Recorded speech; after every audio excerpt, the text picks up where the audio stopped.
Water everywhere. I'm like, what the cock? It's clean water lah. It's clean water, but it's like the in water, the water in, not the water out. The water.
What's up, guys? Hello. Good afternoon. Welcome to day 2. I'm Dylan. This is Sriman. I hope you guys enjoyed yesterday's conference and the talks that we had for you guys yesterday, plus the labs. We had some labs yesterday evening. I heard that Josh Troshkine's lab, which was supposed to have ended at midnight, ran till, I don't know, like nearly 1 o'clock, man. So big up to him for going the extra mile. Love Josh. So yeah, day 2, man. We're going to be kicking off with a keynote with Paul Vixie in about 15 minutes. He's doing this live as well, yeah. So he's going to join us in the studio later, but he's going to deliver this keynote live. I believe it's 12 hours difference for him, so it's almost 1 o'clock in the morning. Big love to Paul for staying up and doing it. And then throughout the day, this is the studio track, in case you don't realize what you're watching. And we'll be having catch-up sessions and interviews with speakers. So, like for example, we'll be talking to Paul when he's done. And in between that, we've got some catch-up with some usual suspect guys. Later on in the evening, the CTF folks will be joining us in the studio. And we'll be talking a little bit about the EDU Capture the Flag game that's supposed to be happening after the conference ends today. What is the EDU game? What is the EDU game? That's a good question. So we wanted to do obviously an in-person conference, right? So normally we do our Capture the Flag and it's a single player or team-based Jeopardy-style game. However, when we do our final contest in UAE, it's actually attack and defense.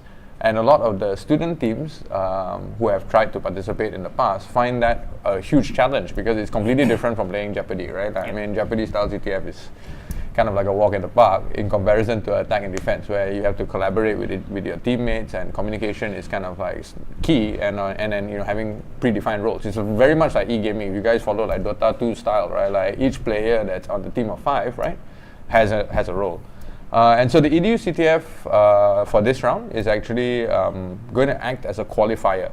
So the teams that have played the Capture the Flag that's going to be running this evening, the top 3 teams, right? We're going to fly them over to Cyber Week so that they get a chance to play with the big boys, right? With the pro guys who are going to be hand selected. So we're kind of like working this out to have a platform for them to kind of like move towards. So we're calling it like Road to Pro CTF Finals.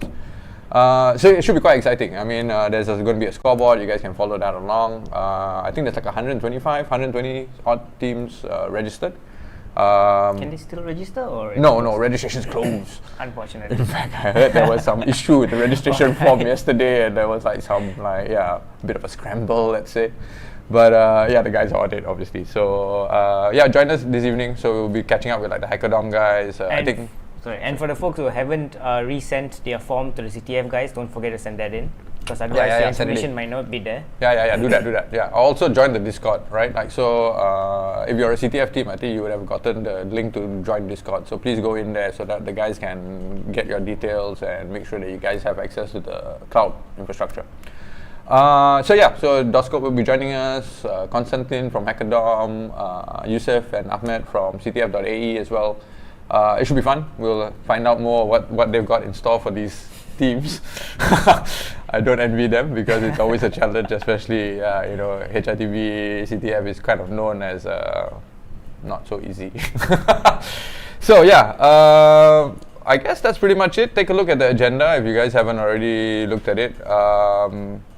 As I mentioned, we'll be talking to some folks in between talks. So if you don't want to watch some talks, you can join us over here. If you have questions for the speakers, go to Discord. So we've got a Discord channel. There's a kind of like a Ask Our Speakers channel, or you can ask it in the general channel, whatever. And we'll ask them here when they join us for the Q&A. In the meantime, enjoy the show. We've got like roughly 10 minutes before Paul goes on stage. So I'd recommend, get yourself some coffee or whatever else. We'll see you guys later. We'll be having the catch up with Paul at just after his talk. So join us back here as soon as Paul's done with his keynote. Join us back in the studio, and we'll have some Q&A with him.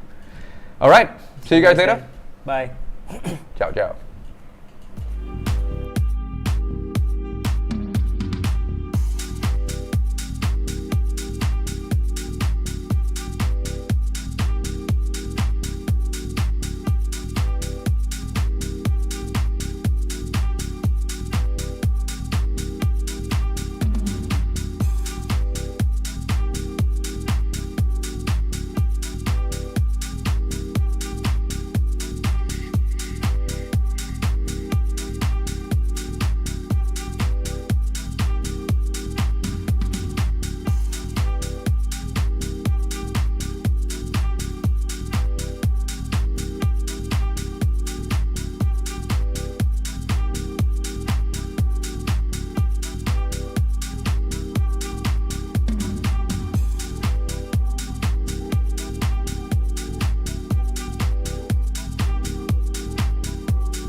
What's up, guys? We're back. We've got a quick catch up with Fateh Zafchi. If you guys attended his lab yesterday, he did a session on tradecraft development. It was pretty interesting. And he's going to be speaking again today at 3 o'clock this afternoon on malware protocol simulations in distributed networks. Fateh, bro, you there, man? Yeah, and good afternoon. Thank you for giving me this opportunity, first of all. Last night was a busy night for me because of the time zone difference. We started at 10 p.m. It ended around, I think, 12:30 a.m. or about to go to 1 a.m. So it was fun. It was fun event. I actually released some code. That's why I was actually preparing with that code and showing the how it works and etc. etc. Anyway, TBI is the repository. So yesterday we worked on it. It was fun. Yeah, that's the first talk. The second one is today, actually, written now, as you referred, malware protocol simulations in distributed networks. So yeah, that's the thing. And your specialization is actually in tradecraft development, right? Like, I mean, I'm just reading your latest bio. I mean, for the guys who don't know, right? Like, you spoke in 2015, so we've known each other for quite a while, actually. But we haven't had you back at Hack in the Box for, well, since 2015, I believe. It was the last time you spoke, right? Yeah. In 2015, I have been in Singapore for Skype for Business Research. I have actually dropped 40 days in that course. And yeah, I didn't, of course, release all the details, but I needed to drop as well. It was fun. For Skype for Business Research was good. Well, it was 6 years ago. After that, I started working for some financial institutions. As they have some regulations, they didn't exactly allow me to talk about vulnerabilities, more like procedures and etc. So my direction changed from Hack in the Box to elsewhere. Recently, I joined the Missing Link. So it gives me additional consultancy options. So I'm currently using my adversary simulation skills as well as tradecraft development skills for the clients. And they encourage me to actually release vulnerabilities and tools this time. So after 5 years, it's a change for me. That's why I recently started sharing my work with everyone as well. That's and great, thank you man. for this opportunity, so everybody has it. I mean, like, you know, the fact that people don't like their researchers releasing exploits, I don't know why that would be so, because, you know, it's cool, man. So it's great to hear that, like, yeah, you've been able to do what you love and, you know, get to enjoy it. Yeah, thank you. So, so now that you've been in, I mean, I'm like everybody else, right? You've been in lockdown under COVID. Like, how's things been with regards to work? I mean, like, has a lot of things changed with like the nature of work for you guys? Actually, that's an interesting question because normally we don't speak about our private lives, but I'm quite open with that because in Melbourne we stayed in lockdown for 8 months last year. 8 months, and that lockdown was actual lockdown, so we couldn't go out, we couldn't walk, only 1 hour of sport break, but that's it. So simply it was a kind of restriction for us. And this year, interestingly, it's back because of the Sydney. Sydney had issues. That's why they have some case numbers going up. That's why we are in lockdown. Actually, for almost 1.5 months, we were in lockdown. I'm still in lockdown after 9 p.m. It turns to curfew.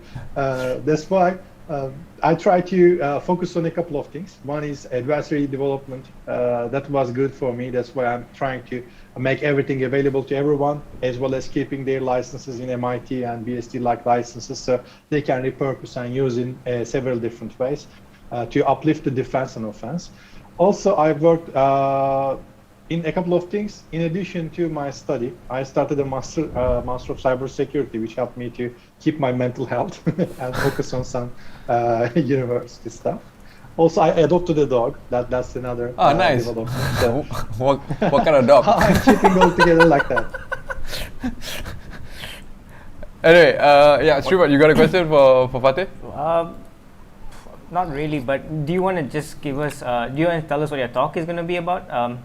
Talk after this. Sure. Yeah, so just give the audience a sneak peek of it.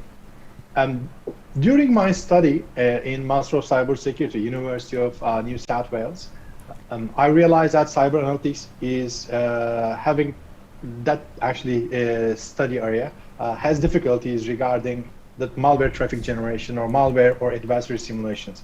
The reason being is actually they have no access to most of our tools. Even though we assume that everybody has GitHub repository access, everybody has commercial tools, the real world doesn't like this, and they almost hate almost all offensive researchers for a couple of reasons, because our tools are used by adversaries, and some of the commercial tools are not available to analytics and defense people. For example, as a defense company, you can't actually buy Cobalt Strike. They don't allow you to buy it. If you are an offensive company or something like that, you have access to. But adversaries always have this type of access. They can retrieve the files and they can move on and etc. So this was a kind of dilemma for me, and I changed my direction to actually simulating those adversary behaviors safely. I was actually developing some adversary packs for people to simulate all those activities safely, and even I have developed a tool called TESAT, which is actually generating malware traffic with an implant, and that implant is quite friendly because it doesn't have any hostile capabilities. It only replicates the traffic you shared with that, or you designed like a profile. The features are slightly easy to use using a graphical user interface like Cobalt Strike, Covenant, or Mythic, and etc. Define a profile for the service, and then generate the service, the command and control service, and generate an implant for it. It was simple like that. When you make it complicated, you can actually distribute this to your, let's say, more complex networks. That includes VPCs in cloud, data centers, hypervisor networks, and etc. Moreover, you may need multiple protocols to simulate there. So TESAT is most friendly version of it. I also identified one more weakness there. Even though they understand some of our tools, especially defense people, they are pretty good to uplift the defense, but they need guidance because they have threat intelligence reports. They have tools, but they don't actually connect them together. That's why I decided to generate another adversary simulation pack last year. This was called TA505 Plus. So simply TA505 Active Adversary was targeting Australia those days. So we simply changed our point of view when I said that, what if we improve all of our network, just like going to 1 year later? Everything is cutting edge. All defense products are up. For example, Windows Defender, Office 2019, Sandbox enabled in Office, some software policies, everything is set. So what could they do? With that assumption, I developed an adversary simulation pack for them. And I actually supplied this pack as a kind of ready-to-go simulation. And it worked well. And after that, actually, I have received some positive feedback. As a result, this TESAT malware traffic generation tool has been developed. I released 2 white papers for it to explain how it works, how we can make it safe. But depending on defense level, if you are an incident responder or digital forensics level technical person, you can use the adversary simulation pack and PATAC, or the blind implantment I released yesterday. Or if you are cyber analytics, looking for a safe tool to simulate traffic or train your product, then TESAT is your answer. So I combined all of those in my talk. I will try to explain everything to the defense people at different levels, giving some demonstrations. But the talk is, of course, limited with 1 hour, but even one demo is 40 minutes. So wow. I actually linked that one. Cool, man. And hey, how many people are developing this tool, man? Is it just you, or do you have a team of developers, or?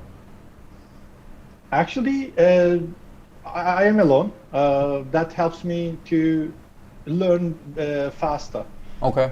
But I'm keeping all the tools open, as well as I invite people to contribute those projects. But everybody is releasing C2s, command and control suites and implants. So it is easy to see a lot of people contributing or changing the codes. But this doesn't mean that they necessarily share it with me. That's why I don't receive a lot of pull requests. But I receive feedback. That is actually my motivation is that one.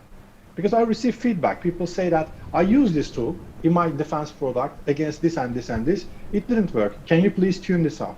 Or I use this adversary simulation pack, but it didn't work, and etc. So they, instead of submitting code, they feed me with ideas, requests, or some feedback. They say that, okay, your tool is so offensive. We couldn't get approval from the compliance. That was the actually most important criticism for Patak C2, because Patak C2 is a malware and C2 environment, and they say that no, we can't use this in our cyber analytics. Compliance doesn't allow us to run a malware. So I changed the approach, and Tesat is coming from there. So that is the work and how I communicate with the public and community and people. On the other hand, for development perspective, I learned through development. That helped me a lot, because I don't know most of the protocols, systems, or Windows internals or network internals work. That's why I tried to use different techniques to understand them. But none of those was beneficial if we compare with the programming. Because I need to program something, I need to simulate everything, I need to read the document, and all of those pressure simply end with knowing things better, such as how Windows internals work, why the defense products fail to, how we can improve the defense product, because now I know that they are actually monitoring us on our shoulder, and they change the addresses in the process environment block or a threat environment block. So we simply see that. So how we can change this, how we can use dynamic resolution, how we can improve those products as well. So my work is hybrid these days. Last 4 years, I focused on this part. It is hybrid now, offensive and defensive capabilities at the same time. And programming is the key, actually, sticking all these together. That's cool, man. So in terms of your development roadmap, like, do you publish that anywhere? As in terms of where you would like the tool to be, say in, I don't know, 6 months, 12 months, like your own development plan?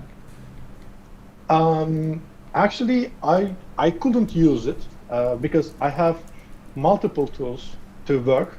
However, those tools are not supported by any commercial organization, not my company I worked for, or not my previous employers. Everybody wants to see those type of tools, but contribution is limited. That's why I need to use my private time to do that. That actually limits my commitment. That plan actually relates to the commitment, because if I give a commitment saying that I will develop this tool for example, next 2 years, and this is the roadmap, and that's where I am going to, and those are the plans, I need to follow that commitment. But I develop all these tools in my private time, and I don't know what future will bring me, because my business life and work style has been changed a couple of times last 5 years. Jumping between the companies, working as an independent researcher, then jumping back to consultancy. Everything has a different requirement. But open source tools need people behind of them and to be dedicated. That's why I really admire some of the open source developers stick behind of their tools, make it actually beneficial for everyone, and supporting them with some commercial activities. For example, Marcelo, author of Silent Trinity, is a good example. He actually used a lot of good things to harness their tools. It is same for Daniel Duggan as well. I really admire those people and how they manage their open source products and roadmaps. I'm not able to do that, unfortunately, because of my nature of my job. Yeah, it's interesting you bring that up, because the guys from Chilling project, so Kaijan Lau from Chilling, he has a team of guys that are also contributing code, but he was saying that the bulk of the contribution are made by a very small subset group of people, and the only reason why he can focus his attention on it is because he doesn't need to, it's funded, as in like, at least not commercially funded, but his research time that he spends on building enhancements to Chilling is paid for, as in he can use company time, right, like to work on that. But have you considered, like, I know even he said donations don't work, but maybe that could be like, if you want a particular feature, you pay for it, you know what I mean? Like, it's developer time after all, right? And you could put a dollar value on that, right? 1 hour, or this feature takes 3 days, right? And it's going to cost this much. And if enough people, donate Bitcoin or whatever towards it, then you would be able to do it, or if not, hire somebody else to do it, right? Which is which is why I asked whether there's anybody else working on it. Currently, the answer for almost all of those is no. But I am considering some Patreon or similar environments to be used for trainings. For example, TA505 was a good simulation pack coming with more than 4.5 hours video, including a large documentation set and all the samples, customized code, and it was actually a work built of other people as well. So I didn't want to get any profit there. That's why I released this tool. But again, I spent almost weeks for it, not only 1 or 2 weeks. I just added more data every day, and I made it beneficial and to be used by everyone. But if I require a sort of money for that project, it wouldn't work. It would work, however, for example, Patak or Tesat malware generator, malware traffic generator, because those are tools instead of simulation projects. Tools will work and will fit in that picture. I think best approach would be Marcelo's and Daniel's approach, such as using Patreon or GitHub donations or something like that to support the open source project, using Twitch or similar environments to show the research, show the content, accept the submissions or feature requests from the Patreons or some people's, let's say, subscribe to your channel or something like that, then accept from them and then build things on the way. That is an extra work that could be done. I have some interest there. I can do that, but I'm still considering all the options. Is it too beneficial or not? Because lots of CTUs out there and lots of development is happening. Also, maybe it's a good idea to say that there's also a commercial organization, SCITE. SCITE is providing Purple Team tools, their own tools for advisory simulations and etc. And they announced also a community program for this type of developers to submit tools to work with that environment commercially. So there are some solutions integrated to commercial companies or open source development environments using Patreon or GitHub and etc. There are some Twitch streaming. Some of my friends already use this for collecting some benefits and interests. So those are lots of options, and I'm still observing because this is a kind of huge commitment. And previously, I maintained vPro for I think 5 years, and during actually 6 years in public, 2 years in private as well. In total, 8 years for all service provider networks, unified communications, and etc. And it had a toll on me, and it didn't actually pay it back. It was more like a research to be published, and I got admired. That was good. I received lots of good feedback, but it didn't pay itself. So at a certain point, I needed to terminate it. I needed to leave it to die. And today, even you can't use it because the Metasploit version has been drastically changed, and lots of things are irrelevant. And I still receive some emails saying that I want to use vPro against this type of VoIP environment or UAC environment and etc. And my answer is no, it doesn't work anymore. Find another tool. So who's currently pushing the? I mean, you talk about VoIP tools, right? So who's taken up the role of building the next vPro? I mean, is anybody doing anything, or they just like forget about it? As far as I know, one or two other tools appear and they disappear as well. Sandra Guachi's SIGVicious is always there, but SIGVicious has lots of limitations.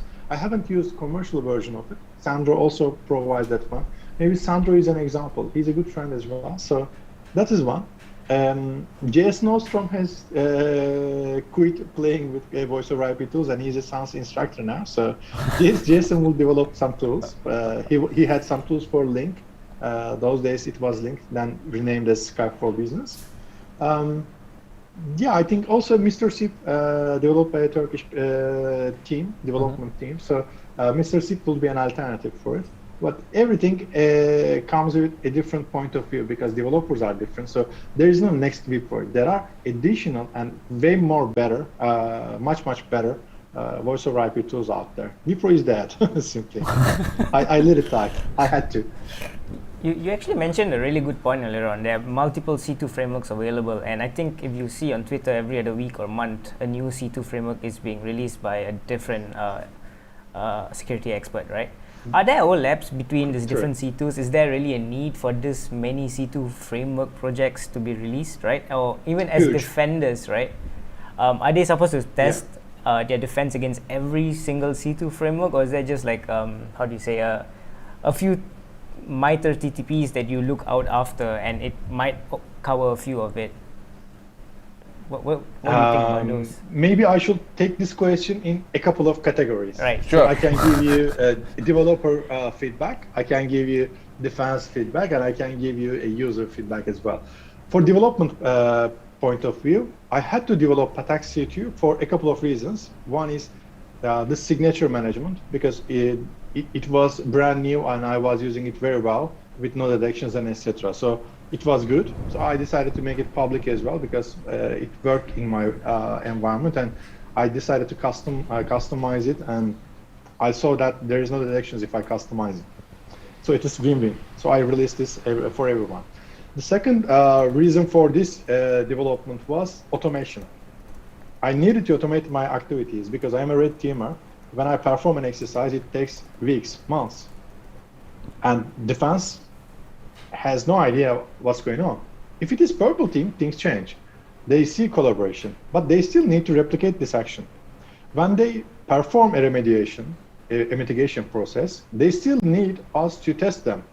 But I don't want to repeat again and again myself. It's not a kind of good approach. Second thing is I need to uplift them. The Patak C2 has automation capability that can actually engage them to work on the exercise items I have used. So those two things, automation as well as the signature, motivated me for the Patak C2. But it is so premature, and it is not in, it doesn't claim to be a next Covenant, next Mythic, or next Cobalt Strike. It is more like, how can we deploy a C2 to get the initial foothold, then decide what we to do next? Because Cobalt Strike is your interactive C2, but you have different layers of kill chain. So Patak has a spot in the earlier compromise. Actually, the blind implantment I released yesterday is a good one. Actually, the repository is available in my GitHub. Also, the tool and the content has been released last night. TBI is the repository. So this blind implantment is not a C2. It is an implant looking for some modules and extending memory, growing memory. What it does is simply loading another .NET assembly, looking for available instructions, load them, then use operate to run them. So simply, as an implant, you have no features other than the skeleton of it, and it runs because it is simple and safe. And it actually downloads an image from an image share site, okay? Whatever you choose, your favorite one. So you upload an image there, and it retrieves the proper image, just like stenography, but it's end of the file. So it retrieves the encrypted content from there and loads this in memory again, and loads as an assembly, discovers the method called, for example, get instructions, and it says that, okay, I have new features now. So it extends in memory, and it gives you a lot of different modules. My examples were more like injection, assembly load, XOR encrypted or decrypted content, whatever assembly you want to run, remote or things. So you don't need any C2. Your C2 is an image service or something like that. So this is a proof of concept response. So when you release a C2, it should have a reason. So this had a reason. This was going to subtle compromise, just like the Nobelium for the SolarGate exercise. You shouldn't be able to identify you are compromised. You need to have an implant, and the implant must be a sleeper cell. That was the reason. For defense perspective, on the other hand, lots of C2s, and it's not a great idea to see lots of C2s for the adversaries because they have a lot of tools. On the other hand, let's be honest, defense people have enormous budgets. I haven't seen those budgets like that in any offensive capability at all.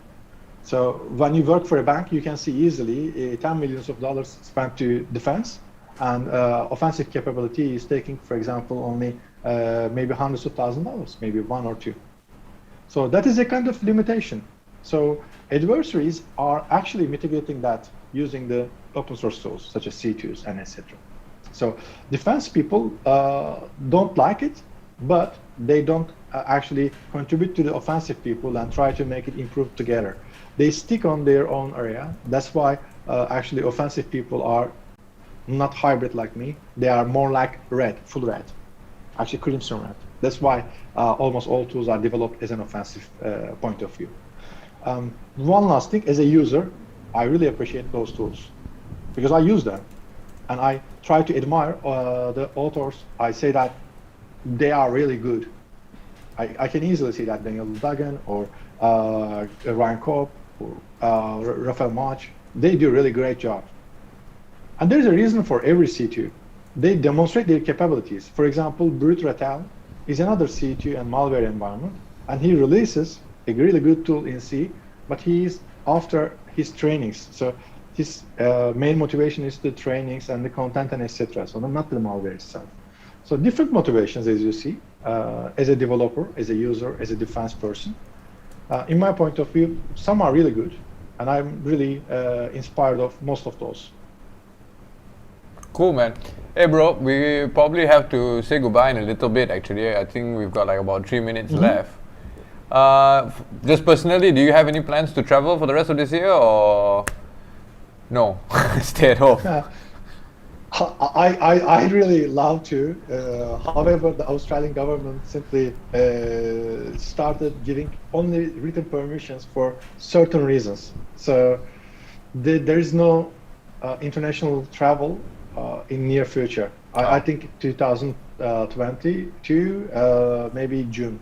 So simply 8 months or so, they won't allow us to travel. They will see the vaccines and environment and etc. I hope this doesn't go that way, because I'm really stuck in Australia, to be honest. I recently become an Australian only 1.5 years ago. Oh, so I'm coming from Europe. I love Europe, so I'd like to go back. But I'm in prison now. It's Australia, so no international travel. Otherwise, I will be in Singapore anyway, and you know that I love Singapore as well. Well, bro, we hopefully, things change and we can see you back again in Amsterdam at least next year I think in the spring is when we plan to do it. If not, likewise. After June, it'll be Singapore. So yeah, we'll see you in Singapore then, I guess. Likewise, I will keep this in mind as well, and I will keep an eye on it. If I can go online, I will do online. If I can't travel, probably I will be there anyway. Fingers because crossed. Being in the same country for a long time is not a great idea. Yeah, I know. Tell me about it, man. Like, yeah. All right, man. Thanks so much. The same boat. Thank you. Thank you for inviting me. And good luck with the event, and enjoy it. Thanks, man. Thank you. See you later at your talk. Cheers. Bye-bye. Bye. All right, guys. So we've got like about 1 minute and 30 seconds before I think Paul is already done with his keynote, and he should be joining us in a bit. I'm not sure if he's already in the room, but if you guys want to go and grab a drink or something, we'll be back in about 1 minute or so. See you guys in a bit.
Hey guys, so we're back. Q&A time with Paul Vixie. If you guys don't know who Paul Vixie is, like, I think you should Google that because he's like one of like the most famous people for DNS.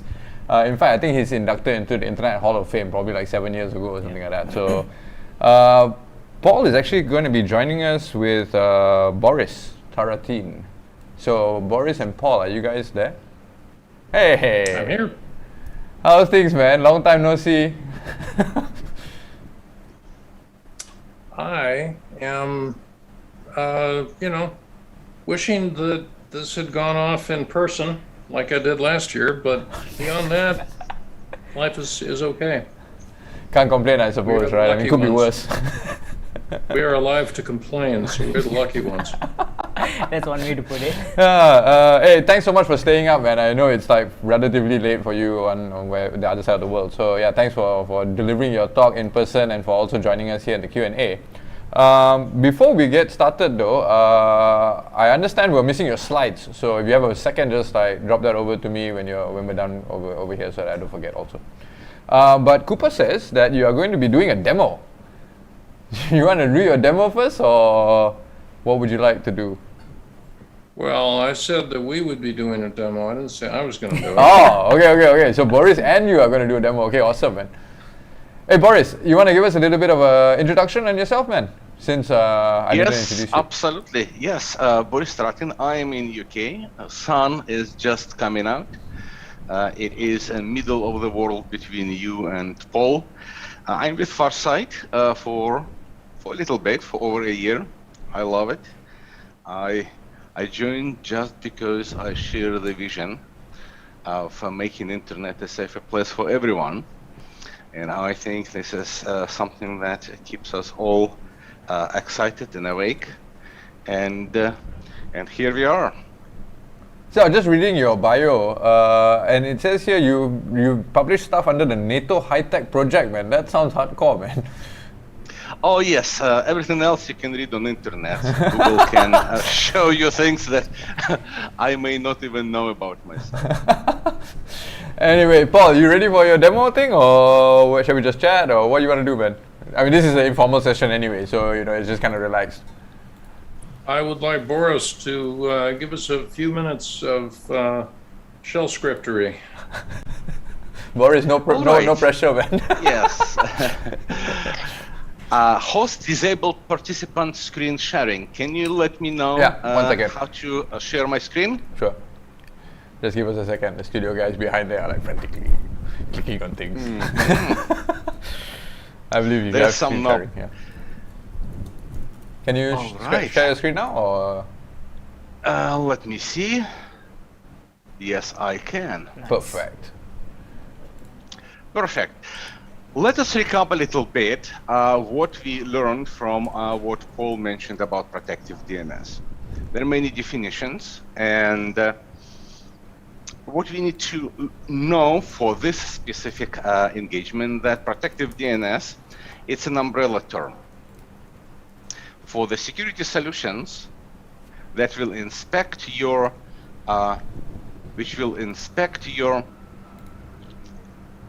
DNS query and give you the answer to prevent you from accessing malicious resources on the internet. This is all we need to know, and there are many different ways to do it.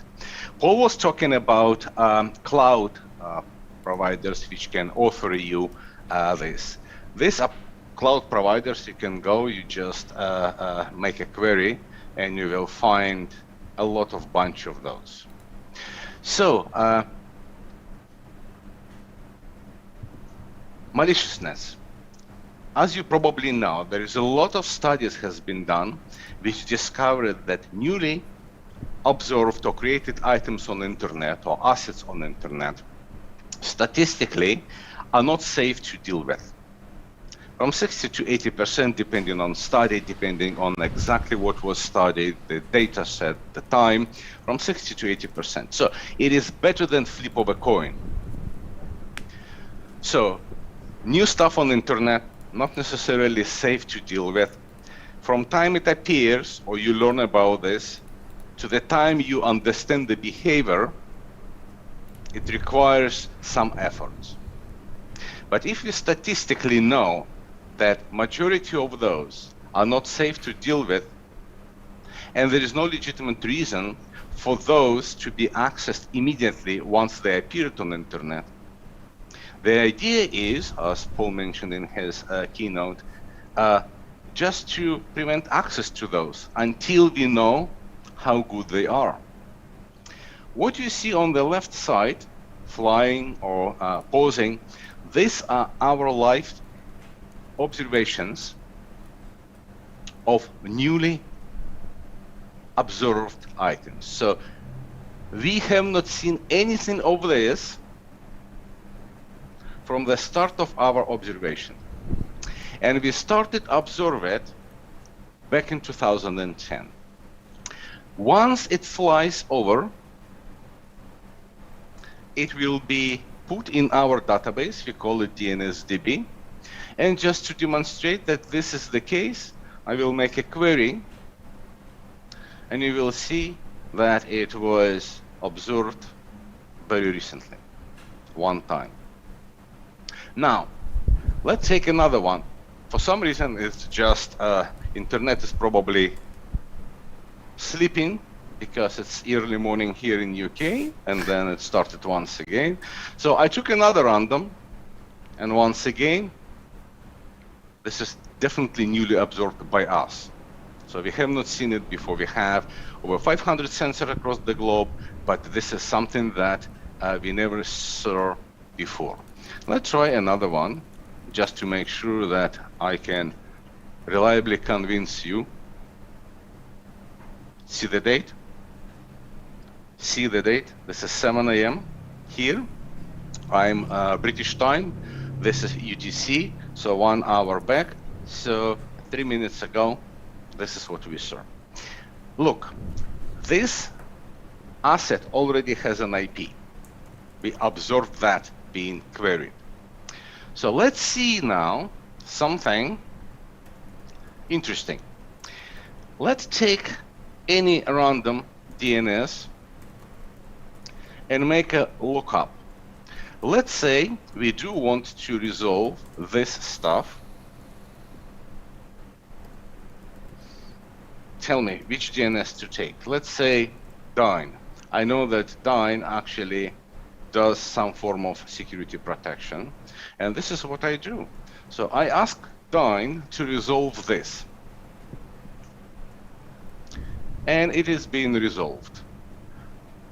Perhaps it already knows something is not right because it gives 127. Let's see other domains, domain name servers would be able to resolve it. Let's do Google. Google already know. Well, that's good. That means it's so bad that these cloud providers actually know about this. Let's take some other stuff, maybe this one, and try to resolve. First, I demonstrate to you that this is newly observed by us. We see the asset already has an IP, and let's do very same thing with Google first.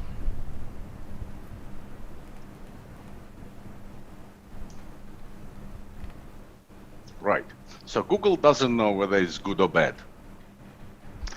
Okay, let's try some other OpenDNS, NIC. Let's try code 9. 9.9.9.9. It also knows about this. But statistically, this is greater chance for this asset to be not safe rather than benign. A lot of studies are there, and we can give you the links to those studies. They're done independently on different data sets during different period of time, etc. So what it means is, if my household, because I'm at home now, everyone works from home, or many of those us work from home, if I used these DNSs from here, right, I would be able, let's get another one, I don't know, Norton. I would be able to reach this resource from the internet. Me, my systems, my family. And we even don't know whether this resource is good or bad. So now, let's see what we can do. As you remember, Paul mentioned about some of our projects here, which would consume RPZ, Response Policy Zone. One of these, we put on the Raspberry Pi at home in my closet, and I consume here 24 hours RPZ zone from far side. So whatever you see here would be here. I already demonstrate.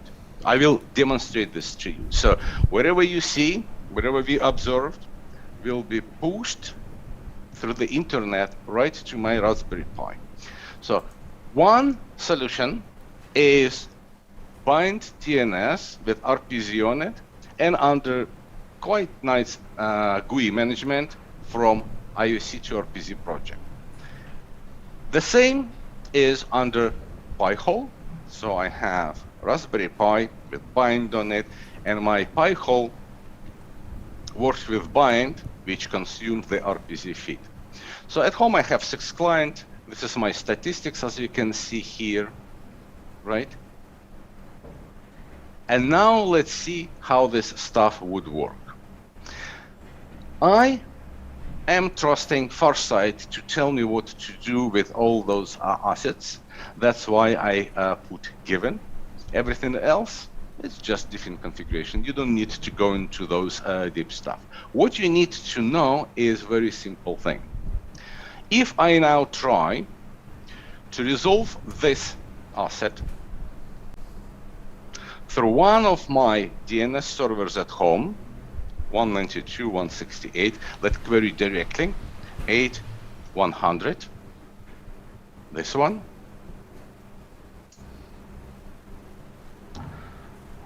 I will not be given any IP to reach. If that asset indeed was not safe to work with, my household would be protected. You may say, well, you were talking a lot and that's why it's so cool, and then you now show us this stuff. Let's take this one, okay? And let's make it real. So this one is still on the screen, right?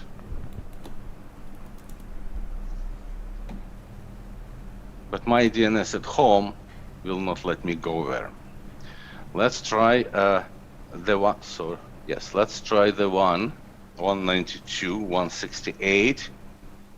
Okay, my typing in the morning is not good. Night time is okay. 192.168, 8.100. Right. So that's clean. So something which is going still from here. Let's take this one.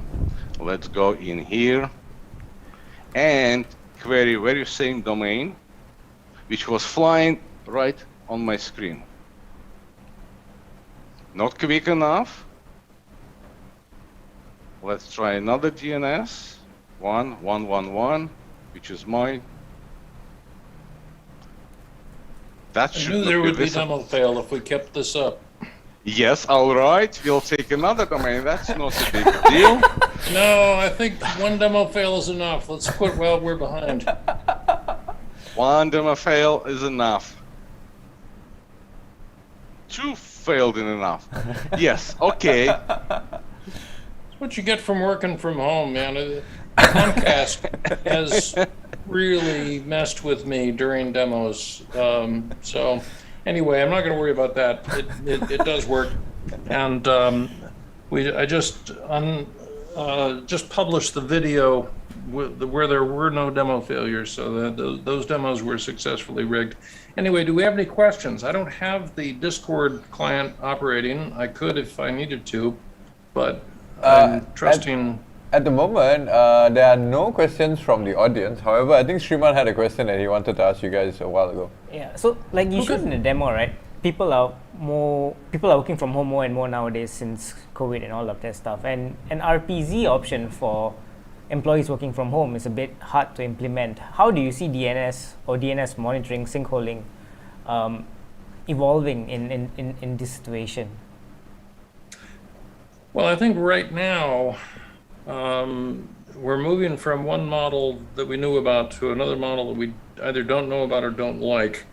Because it used to be that to work from home you had a VPN, and VPN software used to go, reach its claws into your OS and cripple it so that if you were connected to the VPN, then you could not reach anything but that VPN, and that would somehow keep, I don't know, the kids' gaming PC from infecting you while you were attached to the corporate mothership and so forth. Tricks like that don't really work, but they all sound good, so they show up as checklist items for endpoint and VPN, and so people buy the one that has that, and then they depend on it, and then hell breaks loose. But that we didn't like. What we're going toward now is the kind of, God, what do they call it? The trust-free, where you never have special access to some of these servers. I guess it's the Beyond Corp or the Zero Corp or something like that, where you never have access based on where you're coming from or what you can reach with a packet. That everything you do is certificate based. It's based on what ticket you're holding, and as a result, you could conceivably run that corporate network without a firewall other than for DDoS protection. And you wouldn't worry because none of your file servers or printers or anything would be willing to do anything for anybody who didn't have the right, key material, the right certificate material. And the people who are pushing that are, I gotta say, I love the vision. I don't know where to get the crack that they're smoking, but it's... what we're going to end up with is a bunch of people who actually believe they have that, and that they're not going to even try to worry about the multiple horizon problem, where you're connected to the corporate network and to various other networks that are full of untrustworthy people who might somehow be able to masquerade as you. I don't know, maybe it's art poisoning or something like that. So I am concerned, but I think that for work from home, we're going to have hardened configs. There are ways to make sure that your Windows PC cannot have its configuration changed by somebody who doesn't have the administrator password. And I think within that, I know Apple has something like that, and I'm sure smartphones are going to have things like that. Within that umbrella, I anticipate that the DNS server will be wired down to one that conforms to the corporate security policy. That is unfortunately economically infeasible for a family. They are never going to pay for that version of Windows or that version of Mac OS or any of that. But at least for the work from home crowd, for the bigger companies or the smaller companies who can afford to buy managed service provider, real IT support, in other words, I think we're going to see it. I think it'll just be that when you are using your work laptop, you are using some name server that was approved by Works sysadmin. And Works sysadmin may decide that the way they can make their phone ring the least is if you have a personal DNS on your laptop running RPZ, so that you don't call them because there was a network hiccup. You can actually do a lookup using your normal ISP, but enforcing policy inside your corporate laptop. I think that model has got legs. Sorry, long answer to a short question. How long do you think that's going to take before we see that happening? As in like 6 months, 12 months, more than that? And would that be another agent running on the machine, or?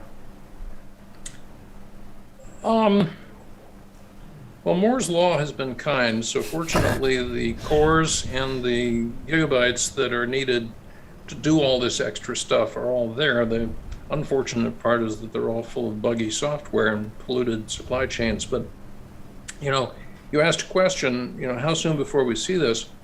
I want to ask a different question. Would we have seen it? So I think an interesting question is how long before this is not news? How long before administrators everywhere are behaving this way and know that this is in the bag of tricks? I don't know. Probably a couple of Usenix meetings, or whatever it takes to get the word out.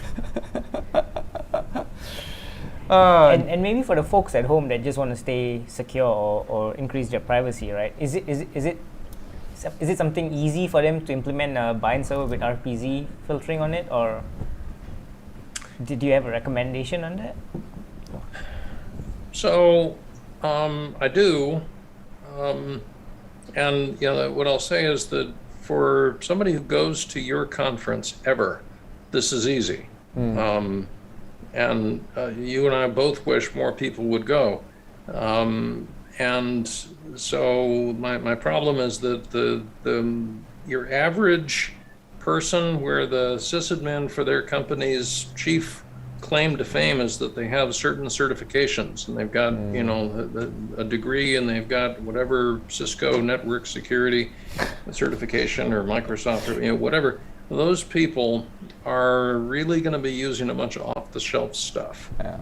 And they probably will never think that they have to come to a conference like yours, which I think is too bad and will slow their career development, as well as holding the world back from getting safer sooner. But until Microsoft and Apple and the rest of those folks decide that they want to start training people to this model and documenting it, I'm not sure how much it matters what we do.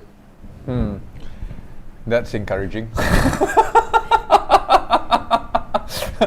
But it's, I mean, that's the reality we live in, right? Unless there's some kind of commercial viability and need for them to actually push this agenda, they're not going to do it. I mean, who's going to pay for that, right? But what's your plans for, at Farsight, right? Like, what are you guys up to for the rest of the year? Anything interesting planned? Or stay safe, stay home? Well, I'll be at FIC in Lille, as will Boris, because it's a short flight for a train ride for him across the channel. So I will be in France next month. Be back in London for Black Hat Europe, which I guess is in November. Yep. Unless it's canceled. I was scheduled to speak at the Wild West Hackin' Fest, and that went all full virtual yesterday. So, so the company did go to, Black Hat Las Vegas, but there it was kind of an interesting turnabout where they didn't cancel it, they didn't make it virtual, but we decided we weren't going. Because we looked at the numbers from the various government websites and said, we cannot in good conscience ask employees to go there, and we don't think anyone else is going to either. And so, it was ghost town. But we did do a virtual thing, and we did talk to some folks. We made some announcements. We made an announcement about protective DNS to say, thank you, DoD. And this is what protective DNS also means, kind of the same as the talk I just gave.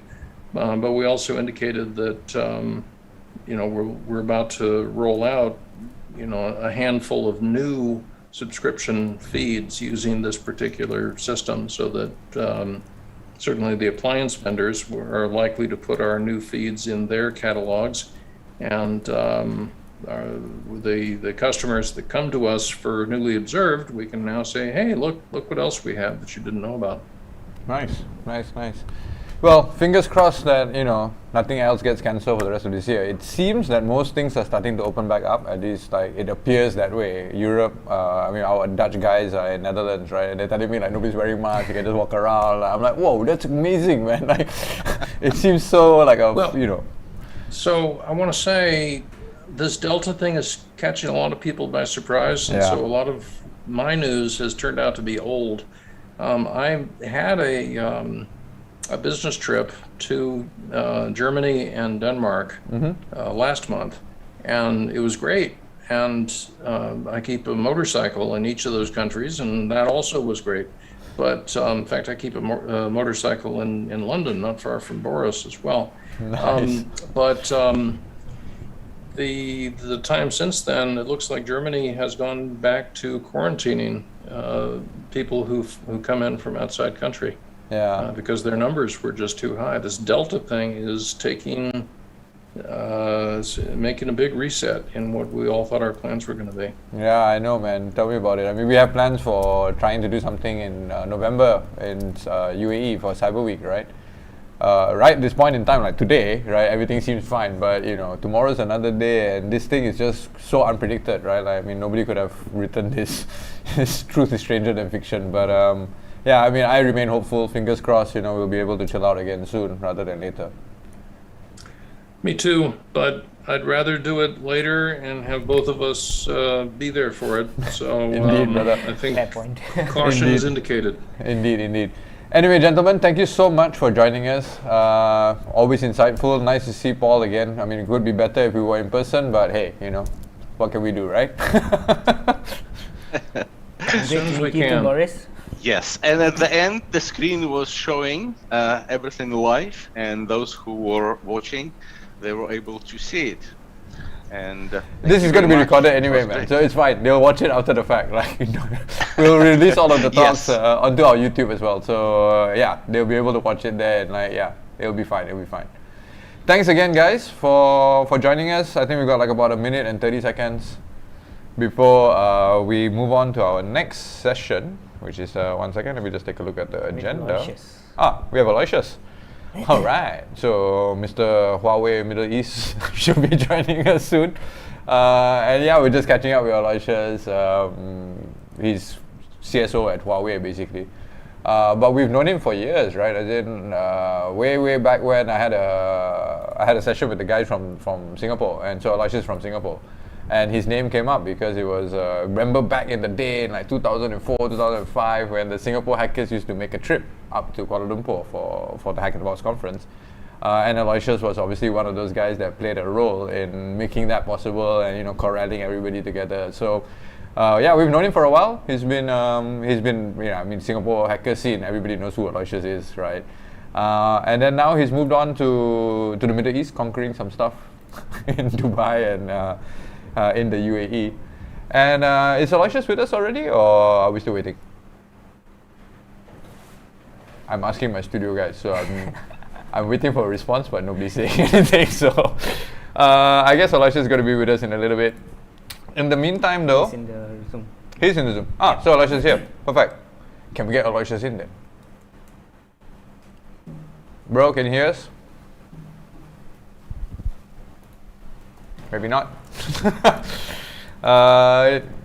Just give us a second. I'm guessing Aloysius probably either has us on mute or we have him on mute. So, as I was saying, we still have a bunch of talks coming up, right? In the next half an hour, Fateh, who was just with us a while ago, is going to do his distributed malware thingy. So, that's going to be happening in about half an hour. And then later on today, we still have quite a number of nice talks coming up. I'm looking forward to the automated ODay discovery stuff because, hey, ODay, baby. That's always nice. And what else do we have, right? We've got a web view talk. Aloysius ready? Okay, cool. Aloysius is ready. Bro, can you hear us, man? Yes. How are you, man? Good afternoon. Doing good.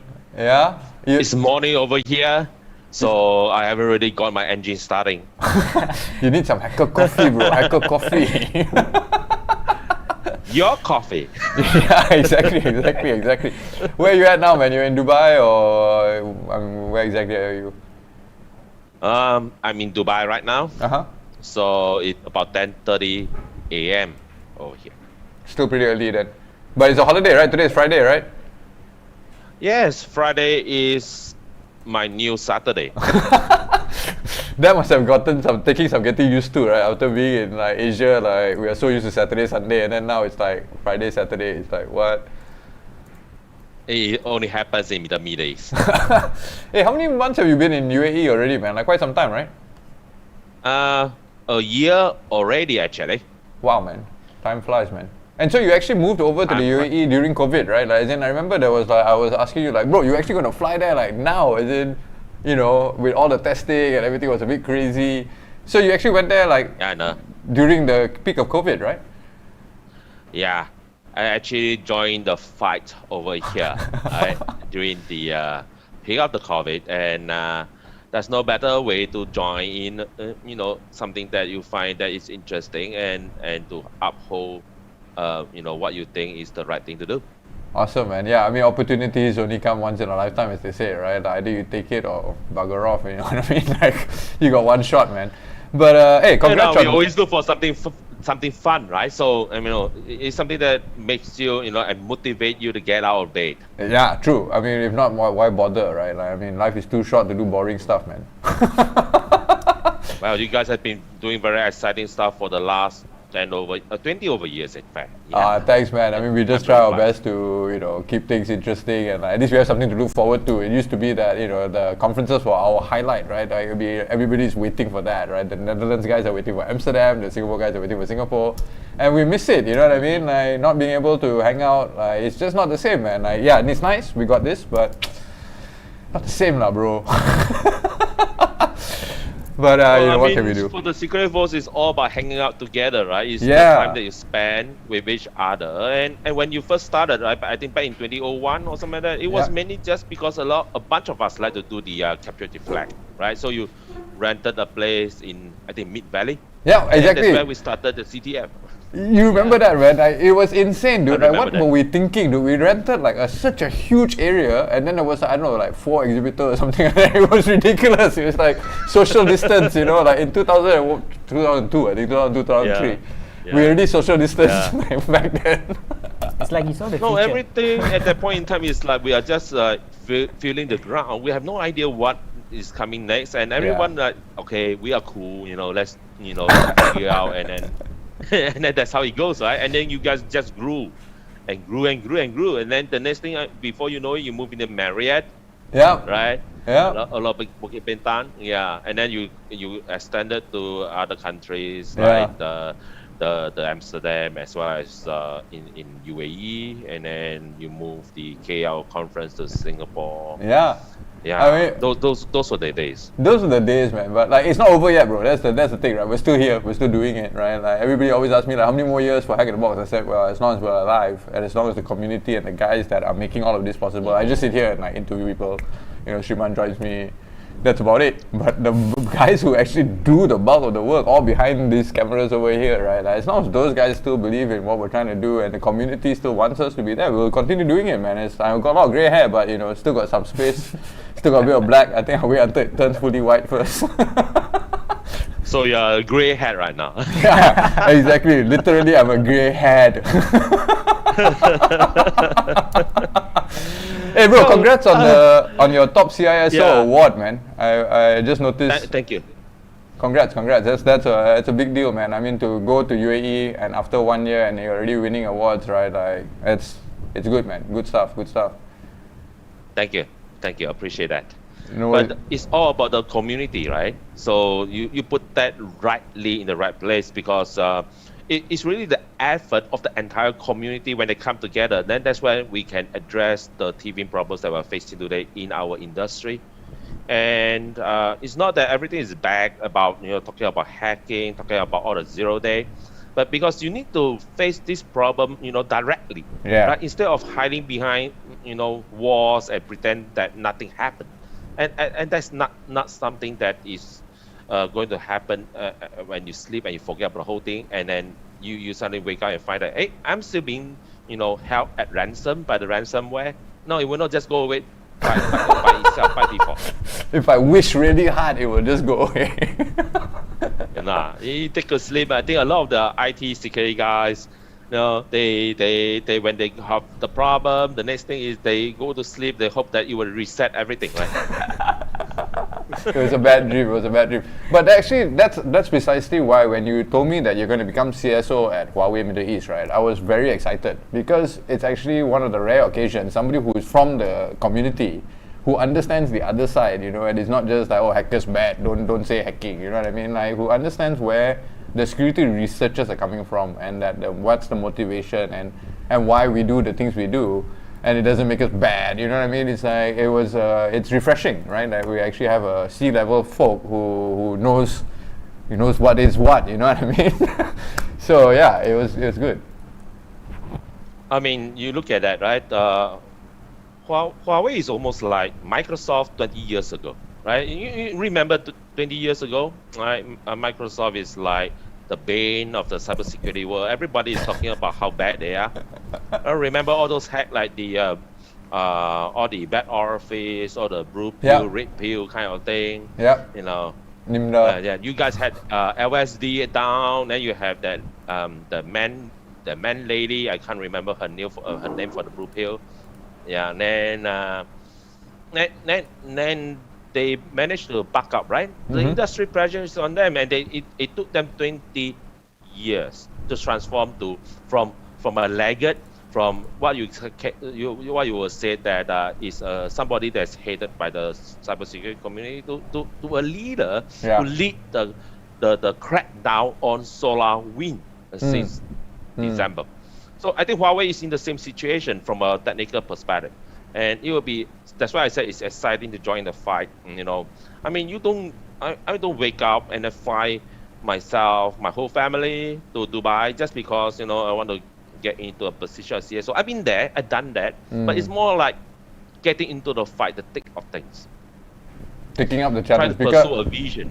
Yeah, I mean the Yeah. situation with Huawei. Mark Dowd yesterday gave a keynote, right? And he was talking about state of mobile security and stuff. And we were asking him, like, so you're talking about iOS stuff, and iOS like got this, got that, so many protections. So we asked him, like, who else has been, at the forefront of doing defensive, as in, and actually on the mobile, right? And he named Huawei. He said Rhapsody OS. It was like noteworthy for the enhancements that you guys have come up with. And in the face of adversity, I mean, I don't think anybody doesn't know what's going on with Huawei in the US and blah, blah, blah, right? And what difficulties you guys have with App Store and all this other nonsense, Yeah. right? But you guys have done like remarkable, you know what I mean? To come back from like getting quote unquote kicked out, right? And then rebuild an App Store from scratch, right? Rebuild the entire developer ecosystem, roll it out and grow it. It's not so so, you know what I mean? Not so easy as they say, right? Like it takes a lot more work, man, and a concerted effort.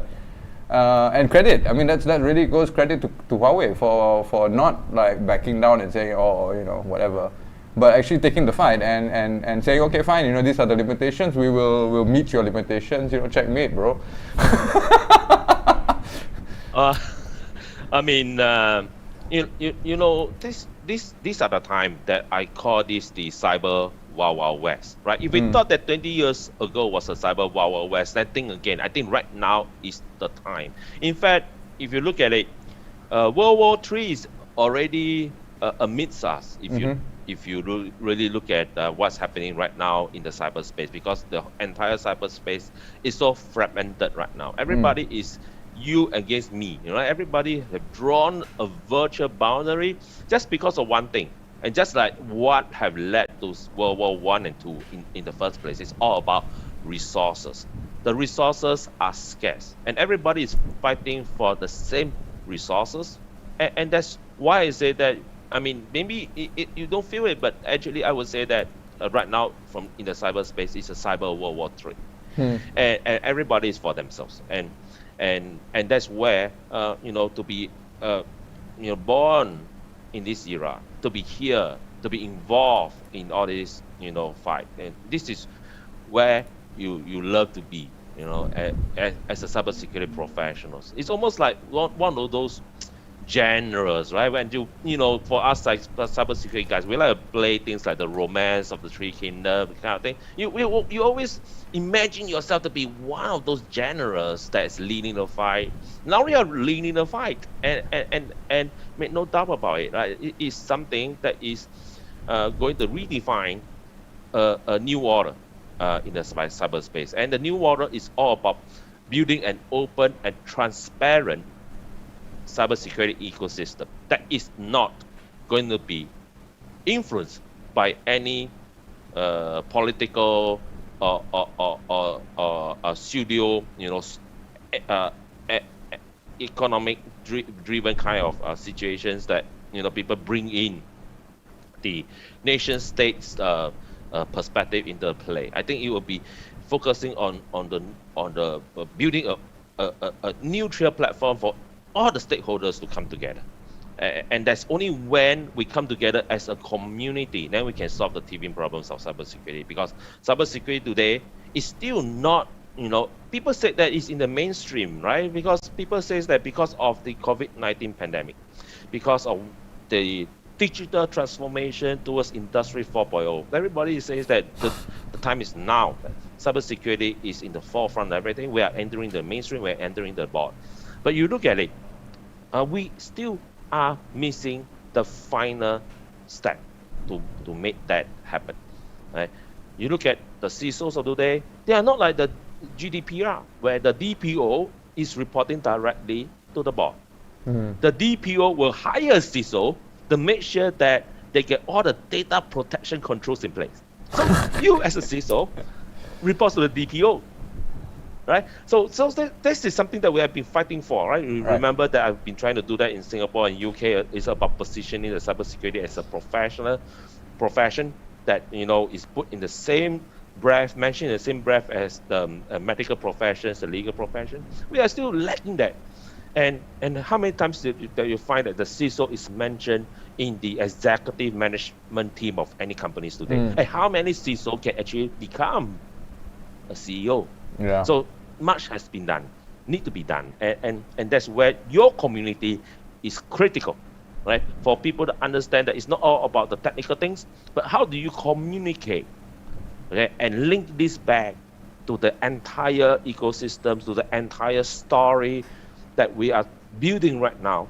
That cybersecurity is a critical part of the digital transformation today. You're totally right, man. I mean, that's exactly why I always say that, the UAE has always taken this as a proactive step, you know what I mean, to try and get that collaborativeness together and get people to kind of like bring all the stakeholders, the industry, the legislator, and the researchers. Because you can't fix it, with like, only these guys and then with only these guys, right? The technical guys are talking technical stuff, the C-level guys are talking about budget, how much money they're going to need. And then the legislators are like, yeah, we just want to keep people safe in the best way possible. But it's always, closing the stable door after the horse has chow already, right? So, or when something happened and they give the money, come on, let's solve the problem. I mean, let's solve the problem before even the problem, right? Precisely. Hey, can you talk a little bit about the work that Huawei is doing, specifically in the UAE? I mean, what have you been working on and your team over there? So for Huawei, one thing about what we have been doing consistently, not only within UAE but globally, right, is to be leading initiative to bring everybody on the same table, on equal grounds. So that including the entire ecosystems that we bring to bear, right, to whichever market that we comes in. It's all about making sure that we look at things from a very technology-driven perspective in achieving the goals of our customers, to ensure customer meets their own strategy objective to achieve the kind of customer satisfaction. So for us, it's all about making sure that everybody within the stakeholder ecosystem is happy. So that means that if they want to look at technologies that they perceive as key to solving their problems, perceive as key to establishing that digital economy, we will look forward to see how we could help them with that, right? It's all about creating this open and transparent ecosystem. So when they say they need 5G, we're bringing 5G. When they need cloud, we're bringing cloud. When they need AI, we bring AI. And what we do is we don't only bring this in, but we will talk with all the customers. We will also bring the local ecosystem in, right? So we don't only bring our own technologies, our own partners, our own ecosystem, but we try to integrate it locally, and then making sure that it's adapted to the local requirement, design for fit for purpose, and see how we could establish all these so-called systems, put them in place, and deliver to them what is necessary for ingredients to enable the digital transformation. All the security out of the box, privacy out of the box, by design, right? Built from scratch using the zero trust security model, right? We don't talk about security. We don't sell security products. But whatever products we sell to you, security is enabled by default. Whether is it the 5G or the cloud. It's baked in, And basically. we make sure is that what we you're do saying. that. What is zero trust in a mobile phone? Like how do you go around that?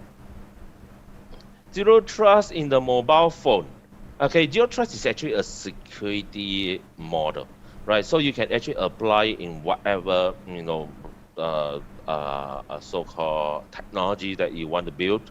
It's all about designing from scratch, right from the first step, right? So in this case of our phone, right, we in Kirin chipset that we have, right, it's actually a system on chip where security, the code and the hardware are all embedded into the SoC. So you are actually secure by boot, right? So that's what we want to build before all the sanctions came in. So with the chip, you could have a dedicated coprocessors that contains the security codes in there. With the chip, you can even for the requirements, you can have a dedicated not only the security function but the dedicated white light that deliver the randomized numbers that you could use, part of the trusted computing base, right? So in fact, we are a member of trusted computing base for TCB for the past like 15, 18 years, right? So when we design, we always look for the mobile phone, secure by boot. And then for our new Harmony OS, right? We actually built it based on, if you remember Symbian. Yeah. So is whether you are talking about a macro OS or the micro OS, right? So we actually design a micro OS that we have all the components from messaging and everything that's separated into smaller modules, right? So we piece them together. So for our Harmony OS, we actually have put them through the most stringent cybersecurity. We have put the most stringent cybersecurity tests and put them through the most stringent cybersecurity third-party review, right? So for common criteria at this point in time, they have, I think, have achieved a CC4 certification. Actually, we're pushing for 5, right? So that means that from the boot to the authentication of the user, and everything, is supposed to be the start of the endpoint security. So it's not only for phone. Harmony can be can be deployed in many other things, from the tablets to all the other IoT devices that we build from our. If you remember, we have a very successful product called Ideal Hub, which is like something that people use for their video conferences and all their meeting room, huge kind of screen that people use for that. So everything is embedded in there. So that our vision is that all the endpoints, when from the endpoint when you boot up to the point that you connect through our 5G to the cloud, the entire process, okay, is a chaperone with security all the way, right? Awesome. So the data is secure right from the endpoint to the cloud and back, right? So all this is within our design concept. So we know that security is only as strong as the weakest link. So from the endpoint, okay, from the endpoint where we design our Harmony mobile systems, right? Our HMS to the 5G network transport layer to our cloud, we make sure that the secure controls are all in place, right? So that is take a tremendous effort to build this end-to-end cybersecurity architecture, where you not only have to educate the R&D guys, okay, to look into the development of this, but you also have to look at making sure that the people that manage the code base, the people that manage the entire supply chain, when you bring everything together and piece them together to the factories, to the point that they pack all these things and put on that lorry and send it to the customers, right? From the warehouse to customer, or even this kind of security, the supply chain, we have to make sure that we could trace every single component, every single phase where the product is, so that in the event that we need to do trace back, you know, let's say for some reason something happened when we need to do immediate trace back, it can be done. Amazing. Until the point that we hand over to the customer. Once it's hand over to customers, then not my business. It's the customer's business. Your fault. If the customer like you decide to jailbreak it and whatnot, then that's your problem, right? Fair enough. Hey, but actually, for the guys that don't know, right? So Huawei is going to be at Cyber Week in November. Are you guys going to bring the Harmony OS stuff over to show off, or let people play around with it, or what's the plan, man? I have no plan at the moment, to be frank to you. I'm still planning. You guys are in November. Before November is JITEX. Yep. Okay. Bring the Harmony stuff, like bring as much stuff as you can, man. Bring all the autonomous stuff. Bring the AI things. We should do a challenge. We should do a Harmony, like kind of like a hacking challenge or something, a bounty on Harmony or something. It could be cool, right? Like if anybody has some ideas. Well, you guys are eyeing on our what we call our autonomous driving vehicle, is it? I mean, we got car hacking village, ma. So you bring your autonomous car, then it merges nicely. Car hacking village, AI village, booyah! If you go to YouTube, you search for Huawei car and Huawei autonomous driving vehicle, you will see that some of these things has been implemented with some of our partners in China. I think one of the car have a very cool name called Arctic Fox. Arctic Fox. Yeah, you can look at it. The design is great, and in fact, right now it's going under the automobile the SSAE certification for autonomous automobile driving vehicle systems. So we're going for level 4, which means that it can fully automated drive by itself, the kind of at the level of safety. So all these things is being done, right? And that means that you can even put it on auto drive within a city driving kind of environment. Right, so which is good. Let's say in the morning when you go to work, if we ever go to work, right, and we go to work, and you feel sleepy without the HITB coffee bean, I couldn't get myself up, that kind of thing. Then you just press the destination, it will drive there, right, and it will park itself. And then the next thing is you go to office with your coffee. And talking about bounty, right? For Huawei, we offer, I think if not, we actually offer the worst, one of the largest bug bounty reward, right? For anyone that identify a bug in our systems, whether is it in the cloud or on the phone. If I'm not wrong, I think it's Microsoft and Google, they're offering about 200 grand, right? 200,000 USD, right? So for us, we normally want to do one up better than that. So we add another 50,000. I thought you were going to say add another zero. That would be like cow lah, right? Another zero at the end. 250K,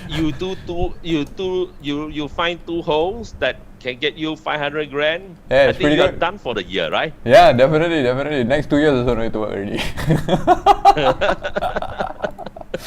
Awesome, man. I think a lot of the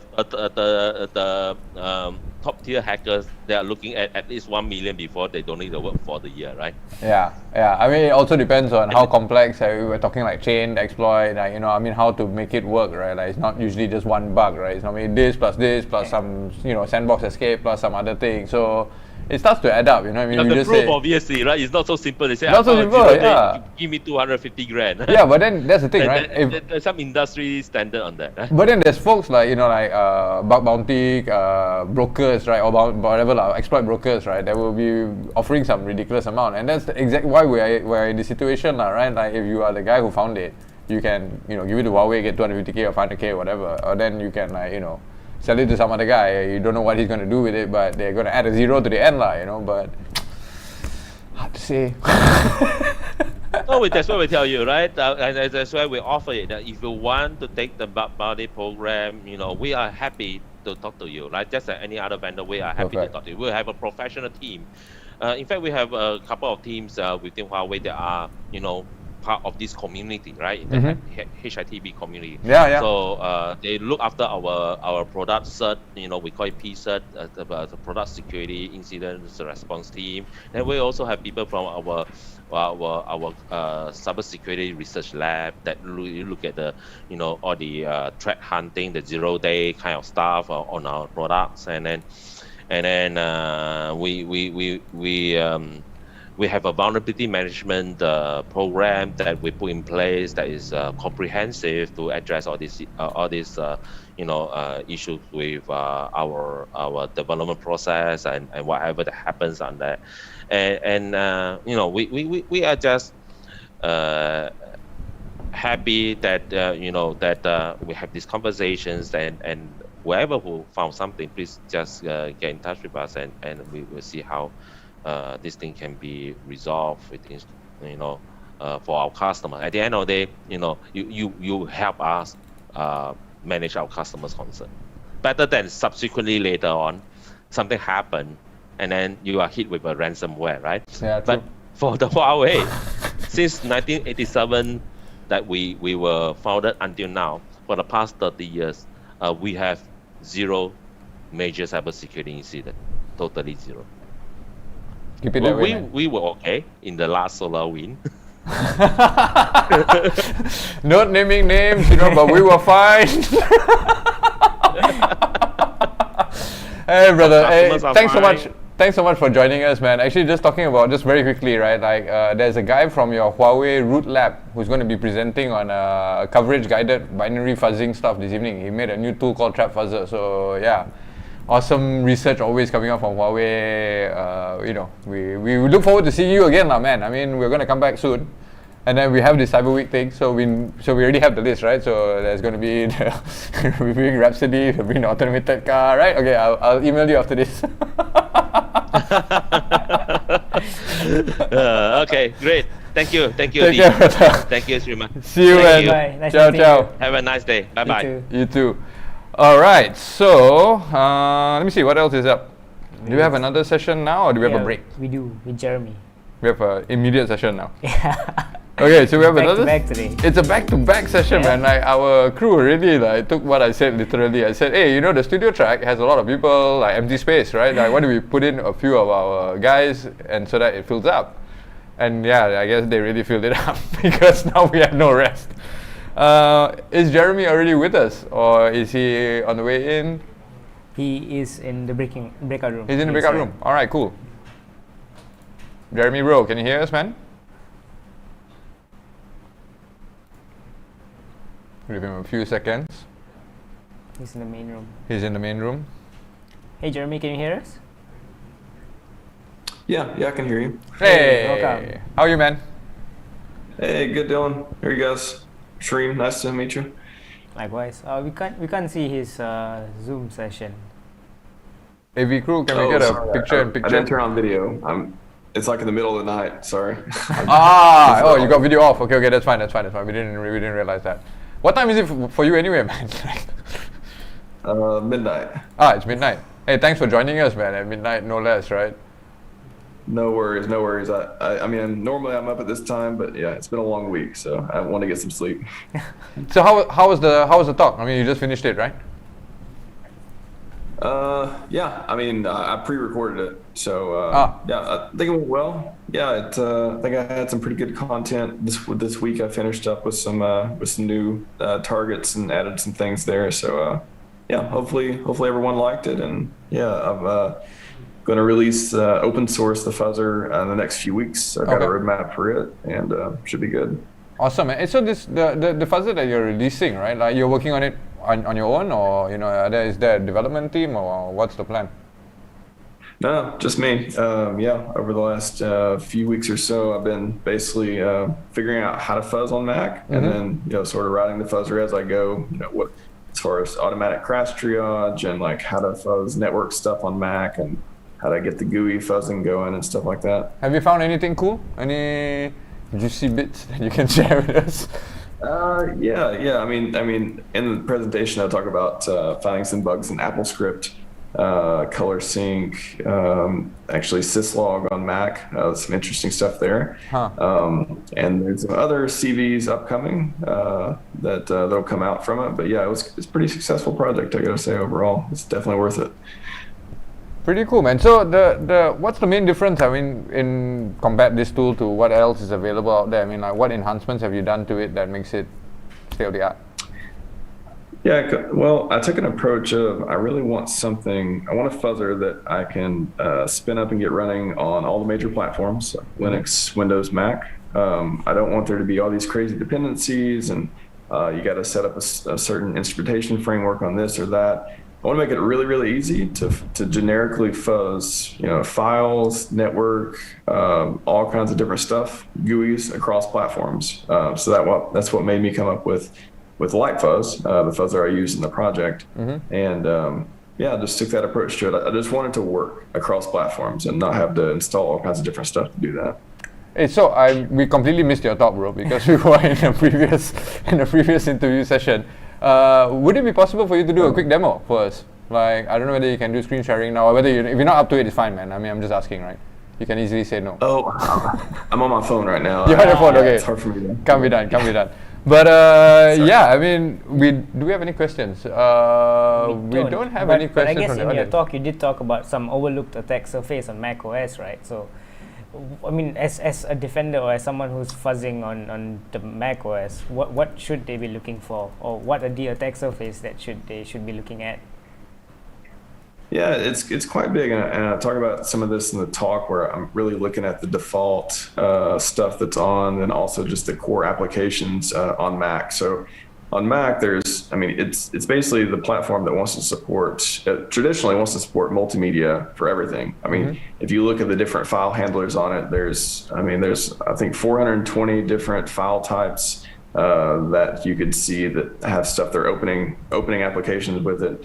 There's a ton of different URI handlers, and this is default Mac OS stuff that we're talking about. So that, besides all the network daemons and all the different clients and screen sharing and stuff you can turn on, there's quite a bit of attack surface, and a lot of it doesn't seem to be touched before, or maybe it's touched a long time ago. Maybe Apple has been doing some campaigns a long time ago, but I was able to shake out some pretty interesting crashes that seemed simple to get to, but they just, maybe it just been overlooked, deprioritized in favor of, going after Safari or going after different jailbreak stuff. So there's quite a bit of attack surface out there on default Macs that you got to look out for.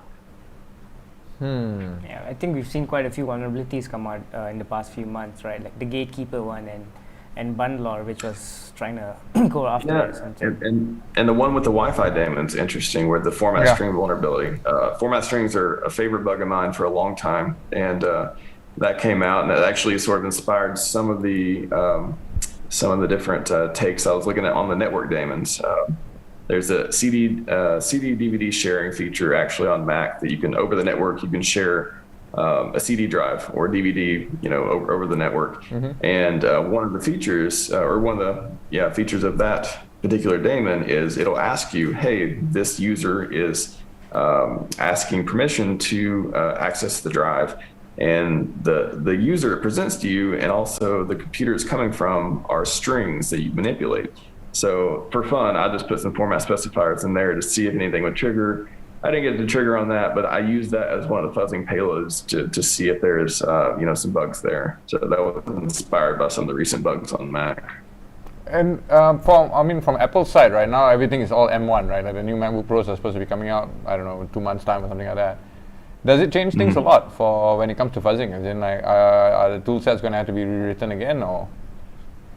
No, it shouldn't change too much. So 2 parts to that. One, the fuzzer is written in Python. So there's not a lot of changes as far as running it as that goes. As long as Python runs on M1, I'm sure it does. That part should be fine. The only part it would change would be the exploitation of some of the bugs. If there were memory corruption bugs, of course, different architectures that'd be exploited differently. I'm not sure what the game is on M1. As I haven't got to play with it too much, but I'm actually interested to see some of the exploits that come out that target the particular architecture. for upcoming macOS systems. So yeah, that'll be fun to see. It'll be interesting because I mean it's ARM-based after all, right? So if you think about it from that point of view, then the kind of devices that you open up to also becomes quite interesting. Yeah, definitely. It's and where it's ARM-based too, you don't necessarily know which features are turning on and off. Maybe there's some new Apple Silicon stuff coming out as far as mitigations go. So yeah, I'm sure the industry's up to the task. I'm sure there'll be some really cool research coming out for that, this year and next. Yeah, for sure. We always know attackers are going to be like the first to try and break this stuff as soon as they get it, right? Like $10,000 laptop, let me try and break it, man. Like yes, I mean that's what we do, right? Yeah, that's what we do. That's why we keep hacking, man. Hey, bro, we don't really have any other questions. I know it's really late for you. Is there anything you want to chat about in particular? Else we'll let you get to bed, man. I mean, I feel bad keeping you awake. No worries at all. I mean, I appreciate getting to do the research. It's something that has been a project of mine over the summer. Again, the biggest question I've got for the last couple of weeks is when the fuzzer is coming out. Mm-hmm. Sorry, I wish it would come out at the same time as the talk. But, I need a little bit more time to polish it. In the talk, I give a lot of demos of how to use the fuzzer. I'm like, I will get it out there. It is getting open source soon. It'll be available on GitHub in a few weeks. Just making some, fixing some bugs, all the software dev stuff, which non-developers love to do, and you'll be able to use it and go hack all the things on Mac, Linux, and Windows. You're still with NVIDIA, right? Or are you working somewhere else now? No. I actually took the summer off, so I've been a free agent so far. Cool. Yeah. Any chance you're going to be up for making a trip, or trying to stay safe for the rest of the year? No trips planned? Maybe domestically. Okay. I've been looking at the Midwest for a bit. I've been enjoying some hiking and Canyonland stuff, which I got to do in Vegas when I was at DEF CON recently. Nice.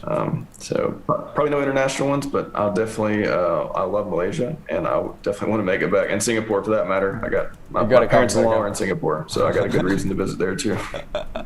Well, hopefully next year, right? I mean, since I guess this year is pretty much like a write-off, most people are probably not going to be traveling.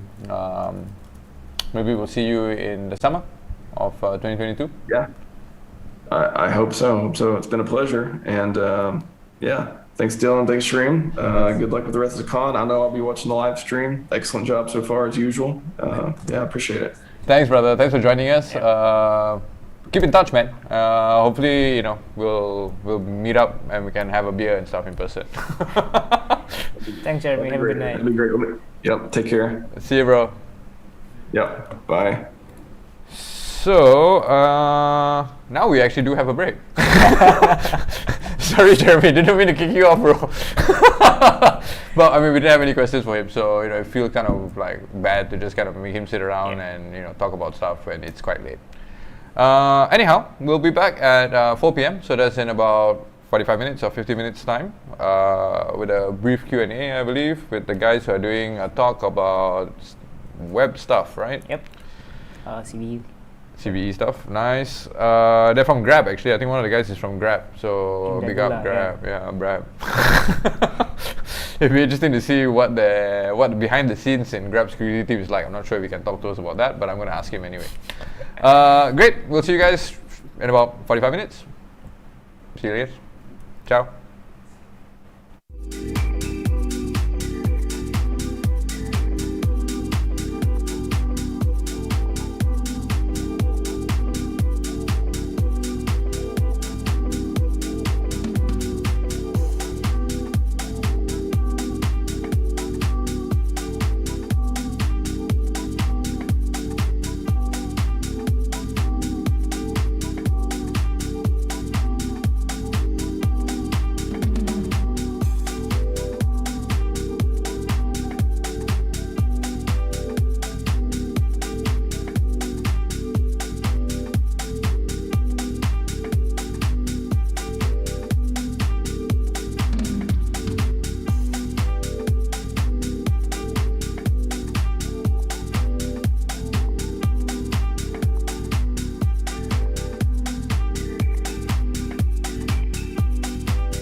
Hey guys, we're back after a brief lunch.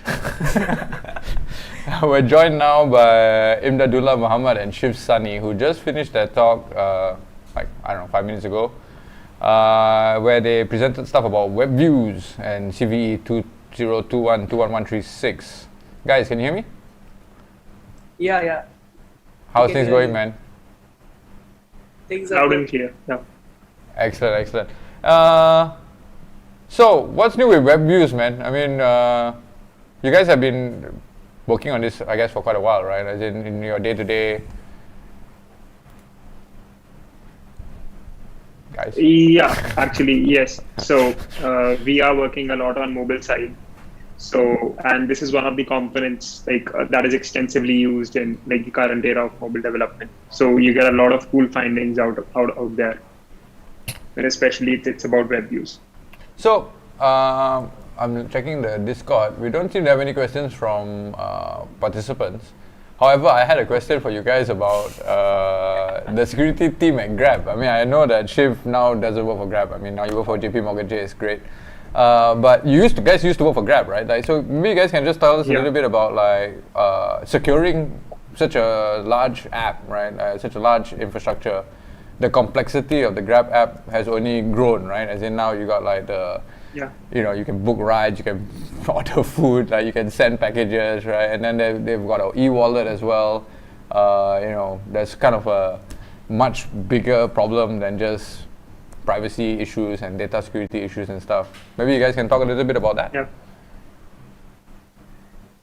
Sure. So basically, I would say the engineering team at Grab was really very great. So you get a chance to work with a lot of great engineers where they itself consider security one of the requirements. So we were never the engineers were they're self-responsible for security, and security was not only security team's responsibility. So we used to have secure SDLC, wherein everyone in the pipeline is responsible for security, and which as a part of security team was very helpful for us.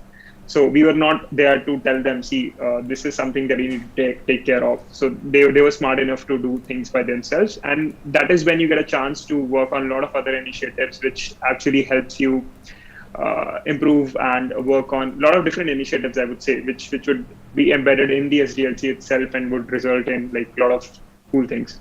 How big is the security team now? I mean, at Grab? Imdad would be the right person to answer, I guess. Yeah, I think we have a very big team, so it could be more than 100 people in the security team, which are distributed across across Southeast Asia and India. So, I mean, for collaborativeness, right, like now that everybody is kind of working from home, now the security teams are kind of spread out all over the world. How do you guys do coordinated bug squashing? How do you guys fix all the bugs? Yeah, actually, we have so it's a type of collaborative team, and we have our own teams. We have our application security team, we have our own compliance team, we have team that focuses on automation. So each of the teams take their own responsibility and works in a collaborative manner. So work from home, it depends on the local restrictions and all. We come to office one day in a week, or if there's more restriction, we work remotely. Huh. And so when it comes overall, I would say.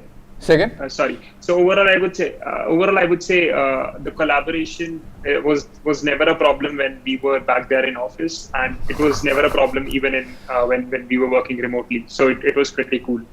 Yeah, it was pretty the same thing. There wasn't difference working, in the office or if you're working from home. So in terms of when it comes to software testing and the security testing side of things, right? I don't know, does Grab actually have a bug bounty program? Yeah, yes, a very good one on HackerOne. Yeah, really?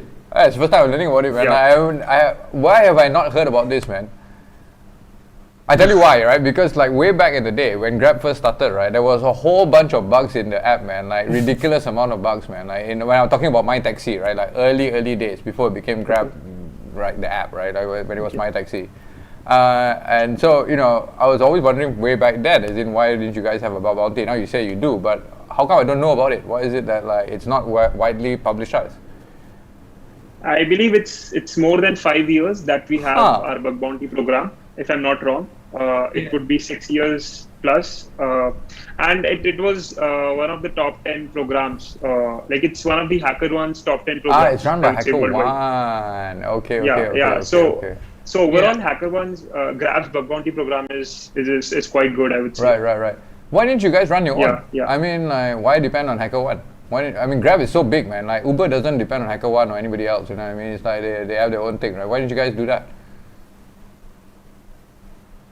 Can't say. I never know about this, but I believe because if you look at the HackerOne platform, it really becomes very easy to communicate with the researchers. So the first set of work is taken by the triathletes at HackerOne, and whenever there's something which requires an active involvement, therein where we come in picture. Any cool findings? I mean, from the 6-year program that has been running, has there been any major vulnerabilities that have been disclosed? That obviously I don't know about it, but maybe you guys can shed some light on that. Has there been any findings from the researchers? Significant findings? So I believe we are having a policy of not disclosing the reports. So maybe that was the reason why you would haven't heard of the bug bounty program at Grab. But as I mentioned, it's one of the top 10 programs on HackerOne. But yeah, so we have a policy of not sharing the reports publicly. So that is why I think we might not be able to share that info. Is that what you say? Yeah, especially I'm an example. We are not allowed, but we can definitely speak on the publicly disclosed vulnerability, I think so. So in terms of coordinated findings, right? If I have found a vulnerability in Grab app, I have to go through HackerOne, or is there any other mechanism that you guys use, or HackerOne is we would suggest and request researchers to go via HackerOne, but definitely if they are, because of some reasons, HackerOne is not accessible, they could even reach out to the teams directly. But we don't. If I recall correctly, we used to suggest them to come via HackerOne only, because it actually helps and eases up the process a lot. Are you guys doing anything with I'm guessing with AI side of things, right? But anything at scale for security? As in, are you guys using any kind of generative adversarial stuff or anything along those lines? Yeah, actually, if you look at the security team, we are going to maturing in the term of how we are doing automation at scale. So, so we Grab, it's a very it's actually a super app. It has a lot of teams and lot of engineering teams, lot of features. So it's difficult to scale, security at such a huge team. So we are actually in that process where we are automating the security things and scale, so that each and every component that is under Grab is scaled in terms of security. What about behavior analysis for users, anomaly detection, at scale, right? Are you guys doing any of those kind of things? Yes. Yeah. Can you talk about the implementation? As in, is it running in Amazon? I mean, how do you guys do it? Is my question. You know what I mean? Without giving away the secret sauce, right? We actually don't know much detailed about it, but there's a automation team which actually takes care of all the things. So I would say we have a lot of products which are there, but which are in-house and in-house developed. But those are sets of confidential projects that we cannot discuss about. But yeah, there are a lot of initiatives that we were working on. And as Imran mentioned, in Grab, security team was knowing this fact that security can never scale as that of engineering, and the only way to come up with security is and ensure security is automation. So this was something which was known very long ago, I would say, and there were a lot of cool automation projects that we were working on. And when it comes to threat intel part of it, again, there were a lot of interesting projects that we can definitely not talk about. But yeah, like, there were a lot of cool things that were there. I was going to ask you about the blockchain thing because I heard that there was some discussion about building in a blockchain into the Grab wallet, as in like for storing the values or something. Is that something you guys are still working on, or you guys have abandoned that and you left to JP Morgan Chase because that's where the blockchain's at? Are you guys doing anything with blockchain, or it's not like, it's confidential, we can't say? Like when I was working with Grab, I didn't encounter Yeah, anything. yeah, So again, like yeah. actually, Of like this information. yeah. So as Imdad mentioned, right, like we have lot of folks in the engineering team, and there would be a set of engineering teams working on a particular thing. So you might not be aware of all the things that are there in the pipeline. So that might be the one thing that. So personally, myself, like I didn't hear anything about blockchain back then. Interesting. So in terms of your SDLC, right, as in from the time a new feature gets, say, developed and the time that it's actually implemented, so that I open my Grab app and then it works, right, like how many months are we talking about? 6 months, 8 months? Less. No. Again, it's very agile. So it can take up to 6 months, or it can take a couple of weeks as well. So things are really quite fast in Grab. So we work in a very fast manner. Like so let's take an example. Tomorrow there's some policy change in a specific locality, and we need to roll out a feature. So this feature needs to be done in couple of weeks, and security testing, everything will be every team will work in a collaborative manner and would actually fulfill that specific requirement. So we don't have any perfect timeline that we take 6 months or 4 months. Interesting. Yeah. Anyway, I don't really have any other questions for you guys. Is there anything you want to talk about? I mean, is there anything like you guys are working on in your own personal projects? Like, it doesn't have to do with Grab or anything to do with work. Like, is there any kind of like cool research projects you guys are digging into, or any aspects you want to talk about? Or is there a follow-up research on your research into web browsers, which you just found? Pardon me? Or do you have like a follow-up into the research of the WebView vulnerability that you just found? Yes. Actually, we are planning to now that we have touched WebView, we will plan to touch different components within mobile as well, and we'll probably try to so now this was our first time reporting a bug to Google. So this ended up in low severity issue. We'll look for other issues which has a huge impact, or probably will come up with a critical or a high one in the future. When you were working with Google, right, like how was, in your opinion, I mean, how was the process? Was it easy, not so easy, painful? So we really love the way that we work with Google. If you look at the bug bounty process, in HackerOne or bug bounty program, most of the time you would get a single line answer that your bug has been tried, we have fixed. But in case of Google, there was, if you actually look at the disclosure, there's a very long conversation which is going on with them, as well as we are also, replying them with different sets of, scenarios, with different sets of initiative. The experience was very good with them, which helped us to know, what are the different factors, or what are the different policies that they are actually following, or what are the new things. Like, for example, they said they wanted to collect metrics on what happened to the sensitive header, and then they said that they want to have a test case to actually check if this if this fix would work or not. So that's where the learning comes in. So there was a lot of learning with the interaction that we had with Google. Cool. So I mean, overall, you would say it's relatively positive, right? Yeah, it was. Good to know. I'll let you guys go, man, because I don't have any other questions for you, and there are no questions on the Discord either. Thanks again for joining us in the studio, and obviously for delivering your talk at Hack in the Box. Yep. Thank you. Thank you so much for Thank you giving us the for platform. accepting a proposal. First of all, I think this was our first security conference. So thanks for giving us this opportunity, and it actually boosted up anyone's confidence that I mean you can go ahead and do something better the next time. So thanks for that. You're welcome, man. You're welcome. Thanks for submitting, because we can't accept something that's not submitted. So you have to start first, right? You guys have to submit your talk. But so yeah, thanks for taking the time to submit it as well. And we're glad that we gave you guys the opportunity, and you found it useful. Yeah.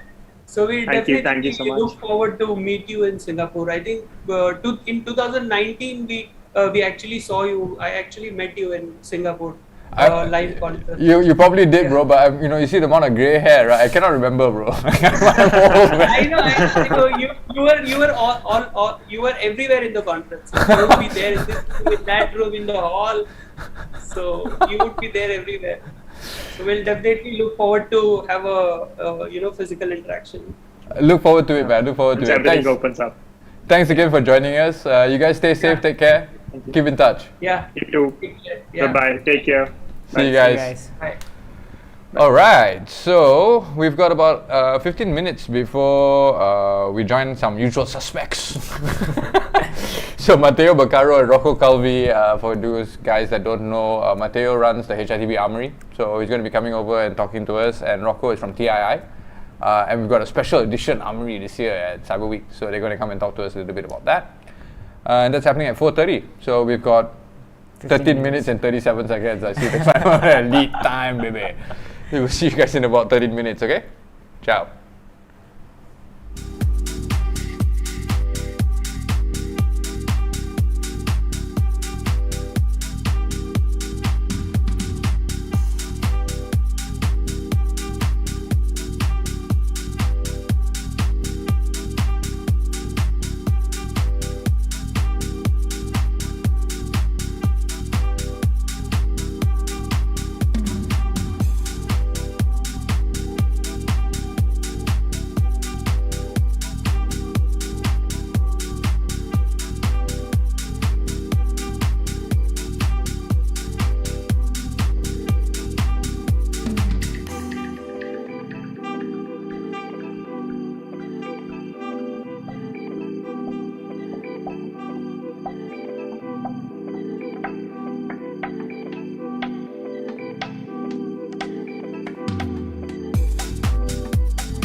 Hey guys, we're back for our last set of interviews and sessions in the HITB studio.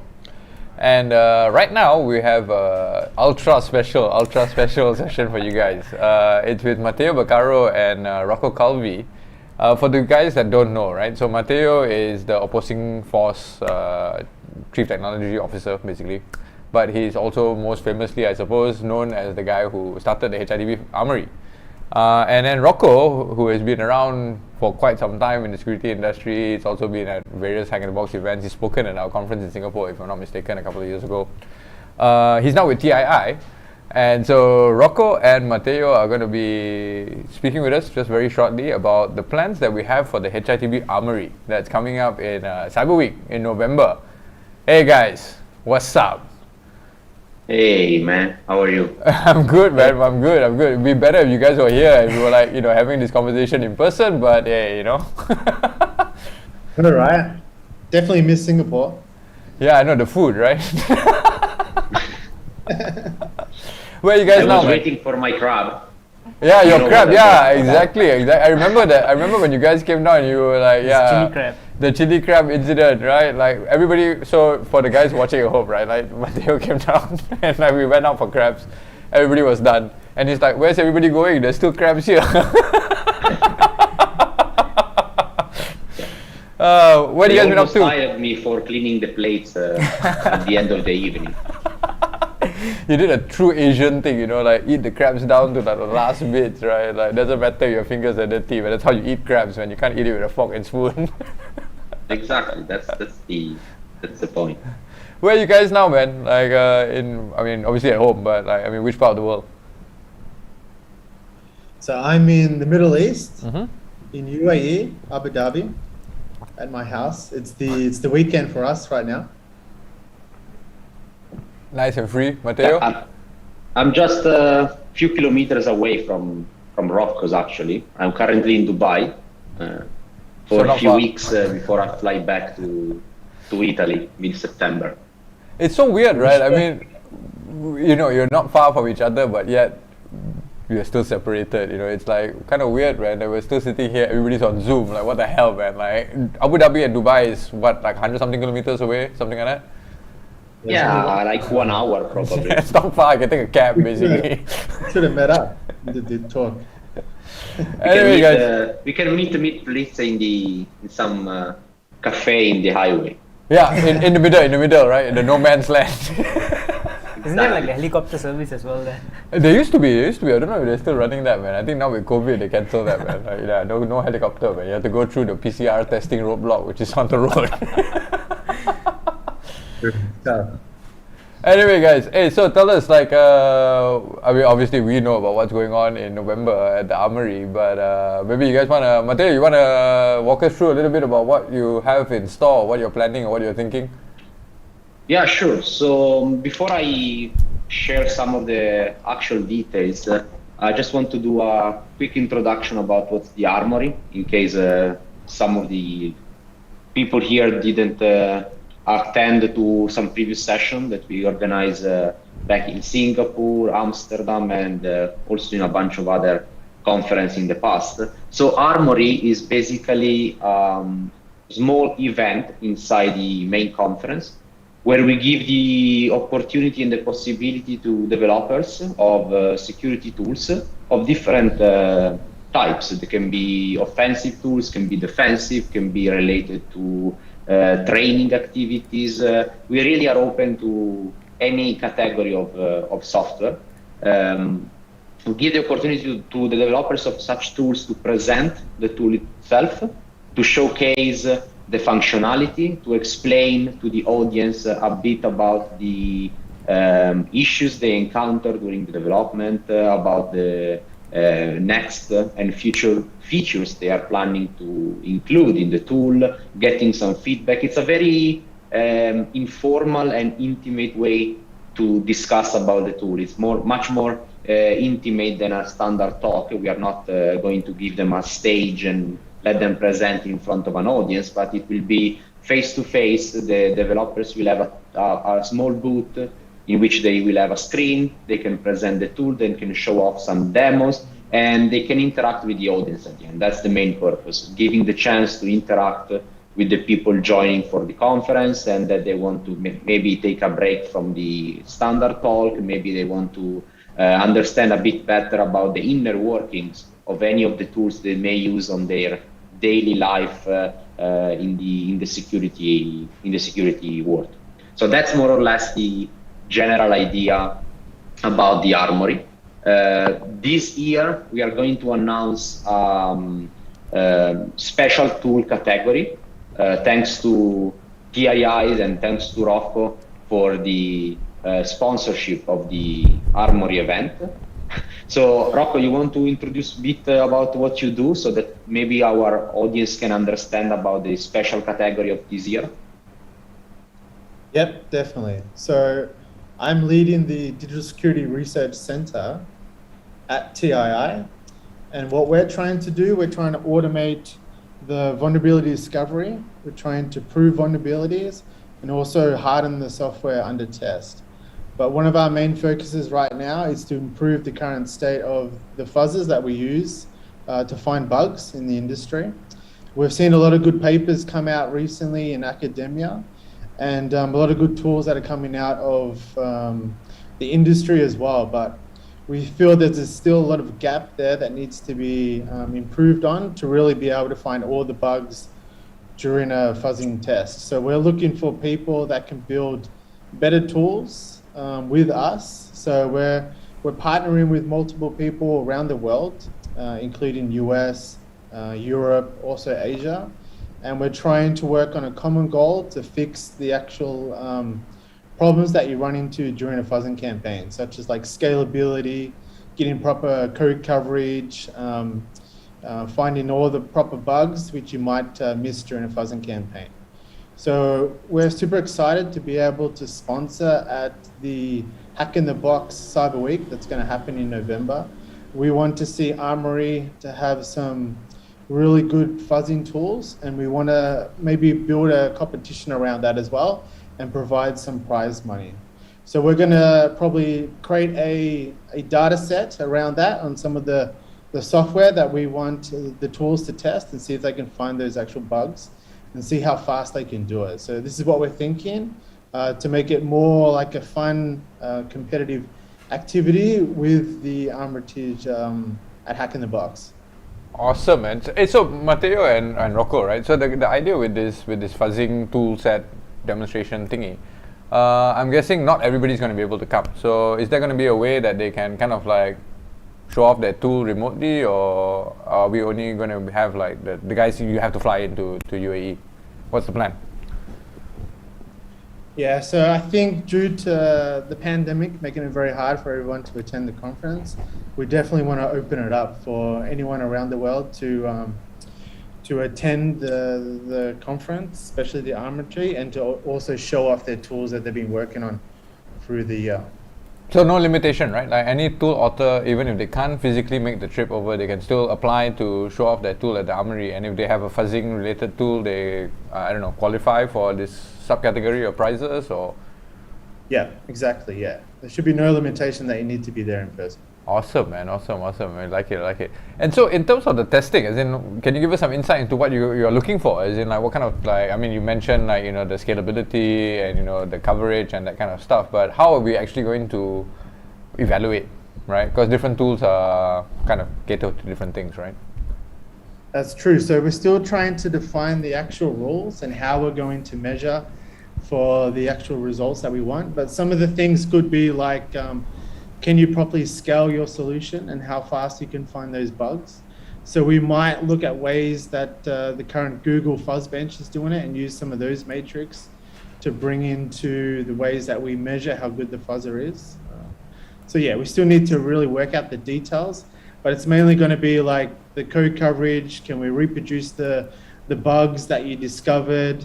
Are they actually critical bugs that you found, or are they actually false positives? So stuff like this we're thinking about.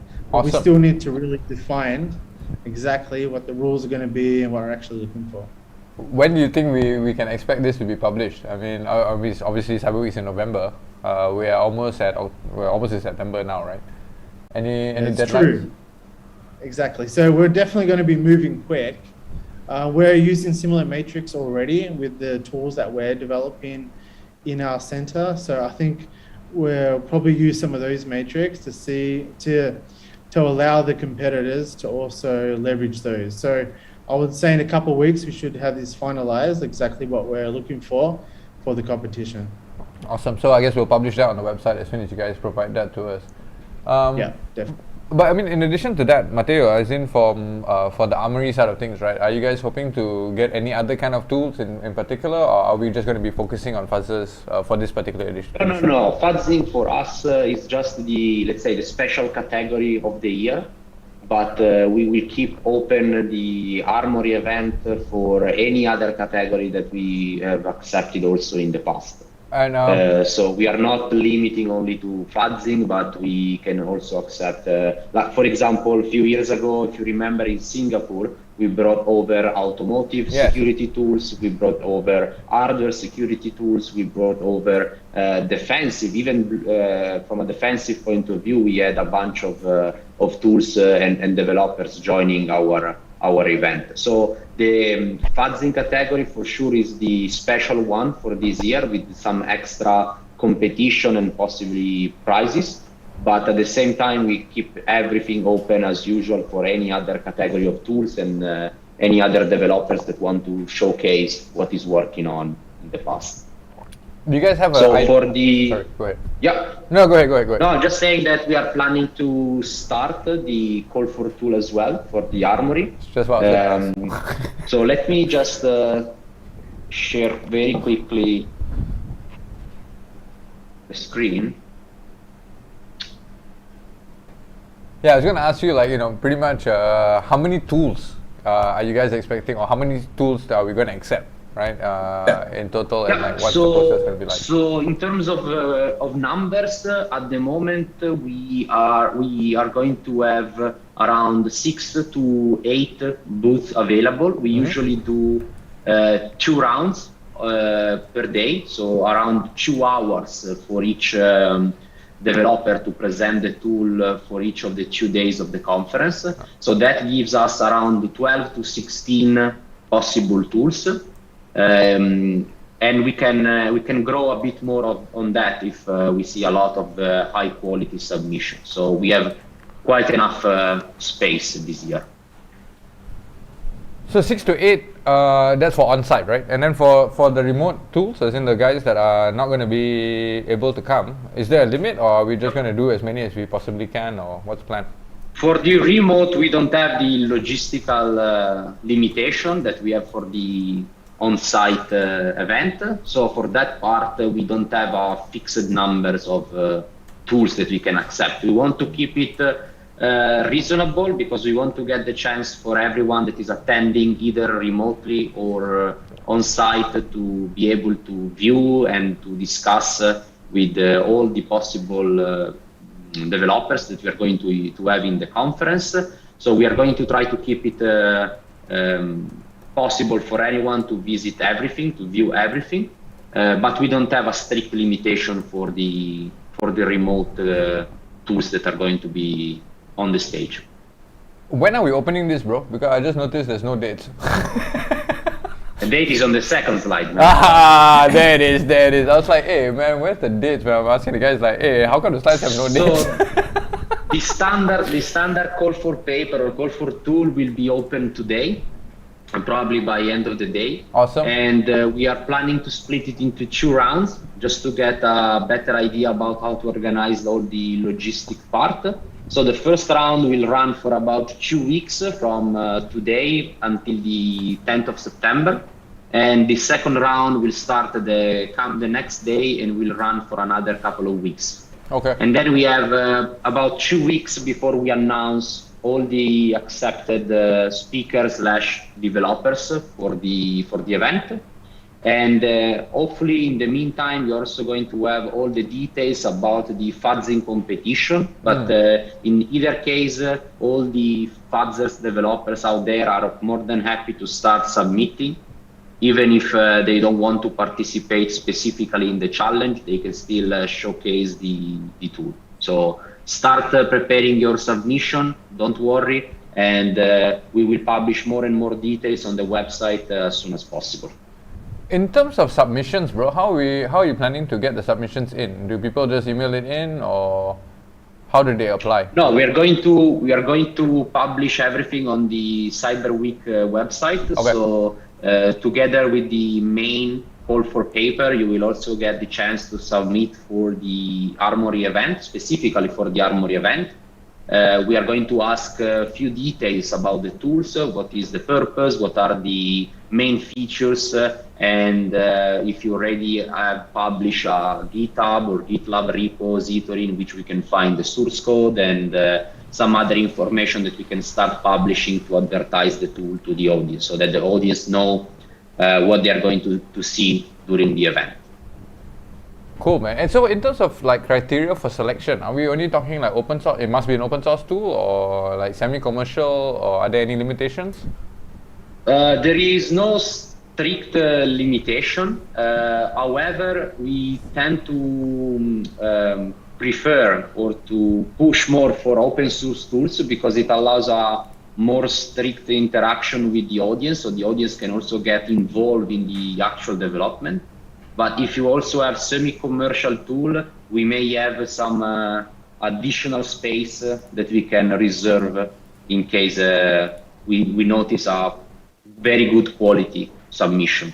So don't be afraid, don't be limited to open source stuff. We can review everything. We are happy to review everything, and I'm sure we can find some spot for anyone.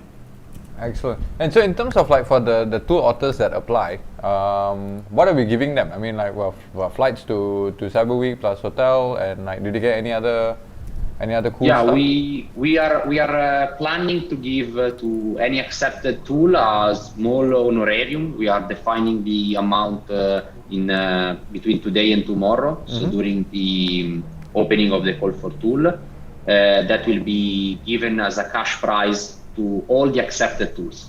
And on top of that, for the special category of the year, for the fuzzing part, we have the prizes sponsored by TII. So that's another small honorarium that we are planning to give to some of the devs. Awesome. What happens if you're a startup?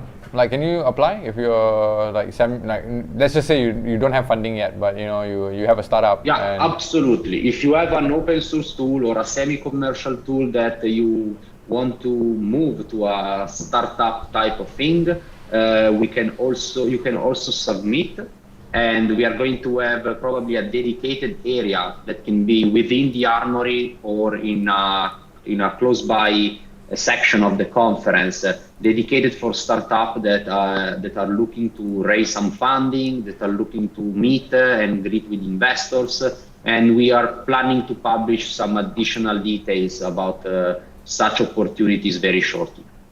Excellent. Rocco, just a quick question, bro. Like in terms of like for the two guys that are coming over, right? Let's just say that their tool requires some funding. Is that something that TII would be willing to support, or is that beyond the scope of what TII does? Yeah, so we're thinking, depending on how good the tool performs during the competition, maybe we will partner with them, maybe we will hire them, or maybe we can sponsor their project as well for further development. Cool. That makes a big difference because I think like right now opportunities are not that many, right? And there are a lot of really good tools, but a lot of them don't really get to see the light of day. And they normally die. I mean, we were just talking to Fateh just now, and he was talking about his View IP tool, right? His Vipro tool that he built way back in like 2015. And he's the sole developer who's supporting the entire project and building out all the functionality for it, and it doesn't scale, right? I mean, he's one guy, and he's got a day job that's not funding that particular project. So, I think if TII is offering some kind of like commercial terms for at least for some of these tools, at least they can continue to build, right? Yeah, definitely. We're already working with a partner of ours, which is Zaffa Software. They were part of the CyberGrand Challenge back in 2016. Oh, cool. At DEF CON. they built some very good tooling around binary rewriting, and now we're working with them trying to advance that tool that they developed back then. So maybe an opportunity might be highlighted during the competition that we can do a similar thing with someone else who competes at the Armory. Excellent. Who presents at the Armory. It's cool that you guys are actually taking a proactive role in trying to, you know, give these opportunities to folks and actually recognize the tool author's contribution, because a lot of times people just use the tool and like, yeah, it works damn nice, man, good stuff, but nobody pays for it, or, you know, at least try to support the development, or, you know, enhance those tools. So it's quite nice to see TII playing a role in that. Yeah, and the people that we have already in the center are super passionate, so they want to see other researchers also advance their tools, so we can also give them good evaluation feedback and suggestions on how and what we've learned and what they can apply to also their tools to further advance. So we'll be also there in person, the whole team, and yeah, we definitely want to see fuzzers get better and better over time, so that's why we're supporting this event. Matteo, quick question, man. If it's a student that has like a post-grad research and they are willing to come and like present it, but it's not fully fleshed out yet, is there any support that you guys can give them in order to get that stuff ready for presentation? Because I think a lot of times we get a lot of younger guys and they feel like, oh, I can't speak a hack in the box, you know, I don't have anything cool, or it's not like, you know, elite enough, whatever the hell that means. And a lot of times they just require that motivation, that support of somebody telling them, you know. Absolutely. And as you're well aware, I started partially my security career also thanks to the Hack in the Box conference series. So I'm more than happy to, I'm not saying mentor, but at least to support and give the right push. I know how to give the right push to the younger guys in order to start and to try, at least try to submit their research, even if they think it's not cool enough. It probably is. And if it's something related to fuzzing, I'm sure that we can arrange some support also from Rocco's and his team, and they can also provide some feedback on the technical part of their research before they start submitting or while they are writing the call for paper documentation and information. So absolutely, don't be afraid. On the website, there will be my email address, so you can reach me, and we can absolutely have even a quick call over Zoom, just to, you can tell me about the research, and I can provide some feedback, and I can involve some other parties depending on the specific topic that you are researching on.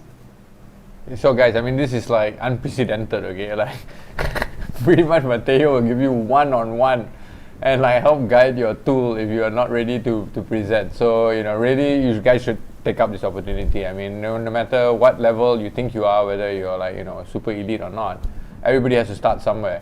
And we really hope that more of the tool authors will actually come and make use of this opportunity. Number one, we haven't traveled, so it's a good time to come and like hang out again.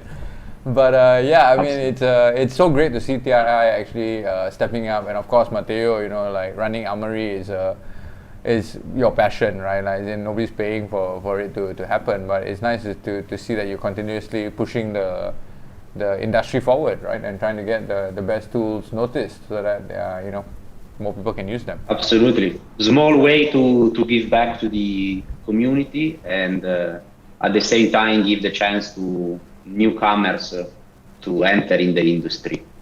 Awesome. Super important. It's the only way we're going to really advance it, if everyone has the opportunity to show off their capability and their tools that they've been working on. Cool, man. We've got like about 5 minutes left. Anything else you guys want to talk about like, you know, anything to look forward to for the Armory side of things, or for Cyber Week, or just generally? Is there anything you guys want to talk about? Yeah, so we'll probably also have TI do some talks as well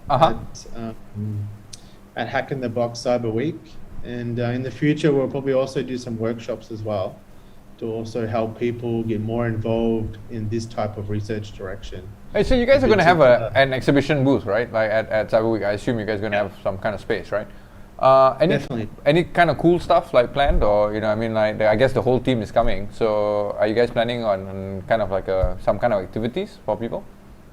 Yeah, so we might do some revealing of the stuff that we've been working on over the last 8 months. We do have some pretty good prototypes that maybe hasn't been seen before in this space. So we're looking to give some people some insight, and maybe we'll do this at the Cyber Week in November. Awesome, man! Awesome. I'm looking forward to it, Yeah. man. Like I mean, I've been waiting for this since since last year. Basically, we've been dying to come back and do something in person. So yeah, fingers crossed, man. Like you guys got your vaccines, right?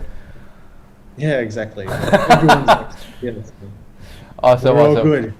We're ready for you to come. Yeah, We are waiting for the third shot, man. Yeah, waiting for your third shot. Yeah, I think it won't be long more before we will be on our third shot too. I'll probably come there and get it. Anyway, guys, thanks so much for joining us in the studio. Looking forward to opening up the Armory registration. So as you guys heard, we're going to open it up just later today, right, Matteo? Yeah, probably between the next few hours. Okay, in the next few hours, right? So follow him on Twitter, or follow us on Twitter, or we'll retweet it, or we'll announce it, or follow Rocco. Like one of us will announce it, or all of us will announce it. And like start getting your submissions ready, man. Like November's going to come upon us before we know it. So yeah, get your vaccines, get your tools submitted, and we'll see you guys in Cyber Week, man. All right. Thank you, Dylan. Thank you, Rocco. Thank you, Very everyone. much. Take care, guys. Enjoy. Bye. Ciao, ciao. Bye. All right, so we've got 3 minutes before the last. It's the last interview that we have of the day, which is with the guys from Technica, building the ultimate hacker badge. In 30 minutes, actually. It's in 30 minutes. Yeah, 5:30. Oh, it's 5:30. Yeah. Oh, it's in half an hour. Go grab your drinks, man. We'll see you guys back here in half an hour. Ciao, ciao.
What's up, guys? We're back for the. Sorry, actually earlier said it was the last session. It's not. It's the second last session.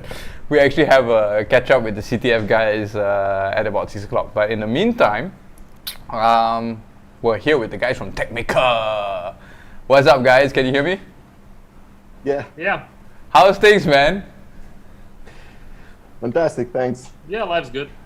Okay, so just to give everybody a bit of a background, right? Like, so we've been working with TechMaker for quite a number of months, or almost actually since last year. In fact, we've been planning to build a hacker badge, right? Like for the conference, and that's been something that it's almost all conferences have this hacker badge that you come to, you can build it, you can solder it, and it does some cool stuff. And so we got the guys from TechMaker here to tell us a little bit about this ultimate hacker badge that they've built. Do you guys have it with you? Because you're supposed to send us some samples, but it hasn't arrived, man. So I was hoping it would be here and I can hold it up, but... We do have the stuff. Awesome, awesome. You guys want to talk a little... We'll show in detail later. Okay, cool. So for the guys that are going to be coming over to Cyber Week later this year, this hacker badge was designed actually to be implemented across all our Hack in the Boxes. In the year we have 3 conferences, right? We do Amsterdam, and we do Singapore, and then we do Cyber Week. And so when we talked to the guys at TechMaker, the idea was to kind of come up with a generic badge that we could use across our events, but have different functionality. And so, accepting the challenge, the TechMaker guys actually went to work and came up with a fantastic design. You guys want to talk a bit about it, what you guys have built or the process that you guys used? Sure, absolutely. So first of all, the concept of this badge came to our head like a head plus a hat. So the badge itself will be like a real, sorry, blurring. Here you go. Yeah. I have a feeling you might. It's white. Yeah, you need something red or green or blue, Yeah. Colorful, so we can show it against. Yeah, we need a backdrop. Wow. No, you can't. No. I think we can turn off the background for a second. Yeah, turn off the background. Just for This badge just has the print on it. The stickers they put on the road signs so that the Tesla can see them. We have the same thing on our badge. Okay, cool. I think the background is off, man. There we go. There you go. Awesome, man. Yeah. So we came up with this idea that this would be the head, and then kind of in the process of thinking what the design would be, we came up with an idea, what if the head would have different hats on it? And so here we got the hat. And then, so the hat would be like an add-on board that could have different hardware on it that would extend the main badge and the main functionality.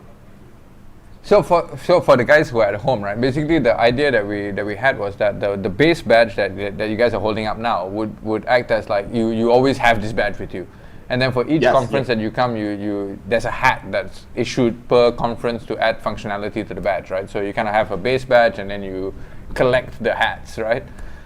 Yeah. Yeah, and the base of the badge, the head itself, is actually a fully functional IoT hacking doll. So you can imagine products like OWASP Juice Shop that has been used for a while for security trainings. But there was no such thing as IoT doll, as an IoT device that will teach you how to hack IoT devices in general. So the main idea of this badge is to use its microcontroller right here that features like Wi-Fi, Bluetooth, plenty of random access memory and flash memory to hold all that stuff. And we would like to create a firmware that will give you a challenge, or rather more than 10 challenges to compete. And all of them are based on the real world scenarios of IoT hacking. And by the way, we will also share our open source firmware for this head so that everyone could create maybe their own heads or create some other interesting features. To do that, we've added few onboard touch buttons. There are 4 of them. There are also 2 round IPS displays, 240 pixels each of it. And right now I guess we can peel off this, this protective screen. Peel it. It's a pleasure, yeah. Taken for you, Sasha. Yeah, so this kind of displays you can find in smartwatches, in the brand new ones. So it looks spectacular. It's 240 pixels, and the colors are like super bright. Yeah, let's just plug it in. Demo time, baby. Demo time. Whoa! Full color screen, bro. Yeah. Yeah. So actually, here I've connected a Type-C cable just to power it up. But you can also use a battery, a lithium battery, right here. It's a typical. It's typical form factor 18650. Okay. They can find in many like home appliances and toys and stuff. So Yeah. it's a regular lithium battery that can be easily charged, and we've included the charger on board as well. It's located over here. So in case you want to charge it, you can just plug in the battery and plug in USB, and the battery will get charged as well. So this battery is like a fully autonomous device. It's an automated self-hacking device. Powered, it still can work with Bluetooth, Wi-Fi, and all the stuff on the head, and everything.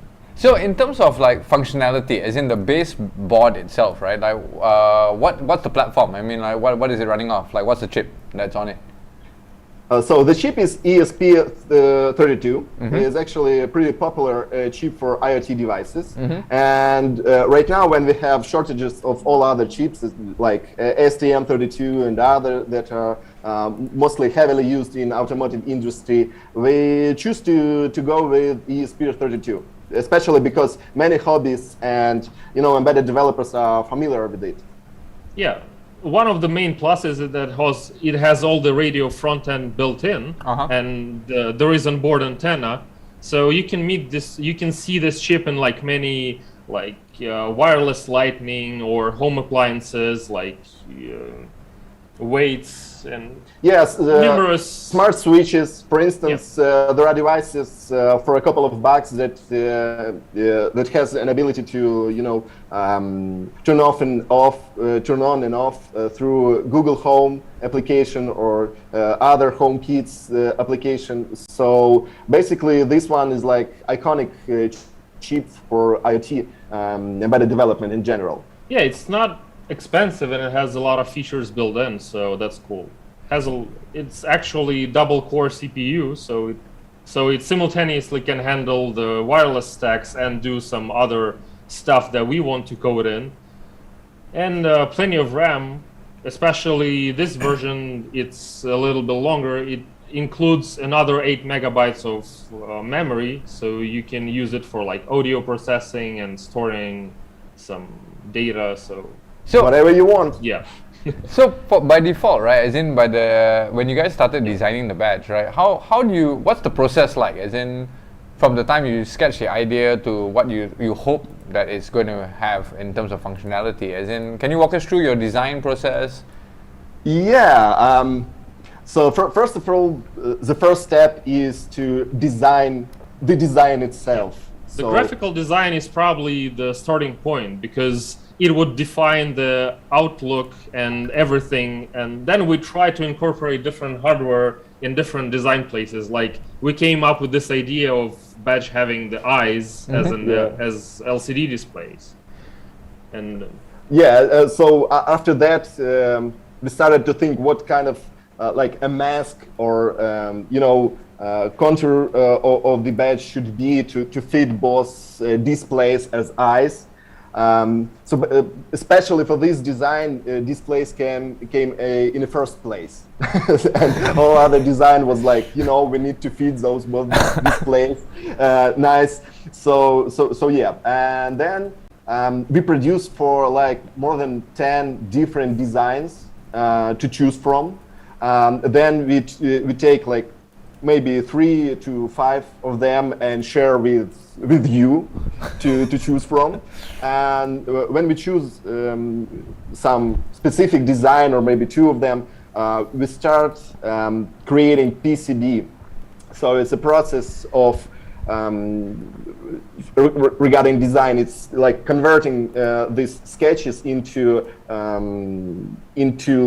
suitable form to produce the PCB itself. Yeah, because the design can be drawn fast, but then you need to think how to place all the components so they all fit, they don't interfere with each other and stuff. For example, there should be like this whole area should be blank so that the antenna can work perfectly. So it's the minimum area fits right above the eyes. Right. So the initial version of the badge had hat built in, so it was already the guy with the hat. And then it was, I swear it was like 2 a.m. in the morning. We were sitting and thinking back here in the lab. And then like out of nowhere came this idea that we can make a detachable head that would cover the eyes partially. Yeah. And then we were thinking, okay, how would we connect this thing? And at like 3 o'clock in the morning, another idea came. And we were like, okay, what if we use just the regular laptop RAM connector? Right. So the top of the head is exactly the same as your laptop RAM. And the hat contains the regular slot that you just slide this thing in. Right. And it locks. That's amazing. And yeah, just because it physically will be different, it makes the badge so much more spectacular. Like, let me just disconnect it so I show you how it's done. So just like you would do this in a normal laptop, you take your laptop and you insert the RAM. Yeah. So it's a simple gesture and you just lock it in. Oh, that satisfying click, man. Yeah. And there you go. It locks in and into the place and it looks beautiful. Yeah, it looks amazing, dude. Another thing, the hat now can intersect the displays, which adds another like 3D feature to the whole thing, making it look much better. It looks amazing, dude. I have to say, like, you know, when we first... now, instead of making like new different badges, each with its own features, we can just swap the hats with different other stuff and keep one main board. So we were just, okay, let's put all into this idea and try to think how we would make this possible. This is why it's the ultimate hacker badge, man. It's like you can do everything. Yeah, definitely. Is it only going to be the hat, or are you going to have like body parts as well? So you have your own mini robot, Mr. Robot. Maybe next year we'll try to think how to extend it this way. Exactly. You know, we will all walk around with a tag that starts here and ends at my belt. Yeah. The only thing right now I can see is use the USB as the intro board connector, but it's not that reliable as this thing is. So we had a little concern about how firmly this would hold together, but this is like rock solid. Yeah, absolutely.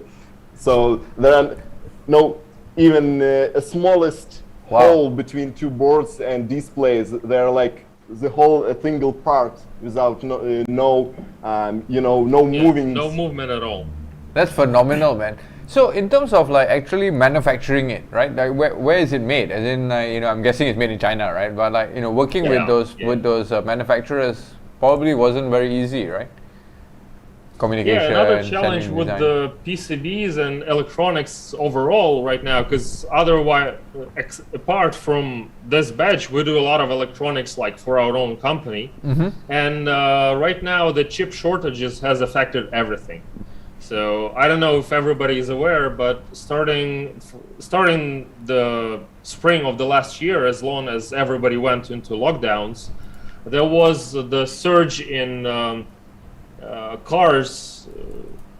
So the manufacturers stopped manufacturing that many cars because people went home. And then by the summer, the surge went all the way up. So everybody now started buying cars, and they don't have enough parts for it. Right. The factories have been closed for several months. So all the supply chain has been lagging behind. And ever since from that, everything has become worse and worse and worse. For example, some of the microcontrollers and chips you won't get for probably another year or so. Whoa. So you go online for some huge distributors of components that might have like millions of parts, and you can get a single microcontroller, for example, of STM32 family, except for like some BGA parts that are super hard to solder. That's why they are less popular. But fortunately, ESP32 has been online ever since, and we still can do this. So we were changing the design, we were changing the hardware a couple of times, because by the time we finished the design of the board, all the traces, all the copper and everything, we go to the Chinese factory and order it, and now they say, okay, this component is out and it's going to be out for another year, and this one is out. We're like, okay, what alternatives do we have? We search for alternatives, we replace them, then you need to modify the board. You come to the factory. So when they said first time we don't have these components, we were like, okay, which ones do you have? And they give the list. So we pick the best, we change the board, we come 2 weeks later with the new components, and they say like, oh, sorry, these ones are out too. And this process keeps going and going. So because you need time to change the board, the only thing you can do is pay in advance to reserve the components. Wow. Or do your work insanely fast until the stuff gets out of stock. Or you are just lucky. Yeah. Or you're just lucky. Yeah. So for Cyber with Week, the badges, we got lucky, and apparently at least for now. Yeah, the components we chose right now still have super big stock, so it shouldn't be a problem. Order it now. Order it now. Might need some like minor adjustments in some super small components, but overall it should stay the same. But we had some other projects we just had to freeze and put aside for another year because it's just impossible to get the components we need. Yeah. But with the badges, we got really lucky that everything we need is still available. Well, lucky for us as well, I guess. Else we wouldn't have a badge, right? But for Cyber Week, like the hat functionality that you guys are going to be bringing, as in, can you talk a little bit about what people can expect? As in, if they come for the event and they, buy the badge, we're going to, I guess, send them the hat, right? Yeah. So let's be clear. We're not finalized, at least for now, our trainings. But what we expect to do is to share our knowledge of car hacking and suggest some hardware devices, hardware setups that will help newcomers to, deep dive into car hacking and, in general, this embedded development stuff.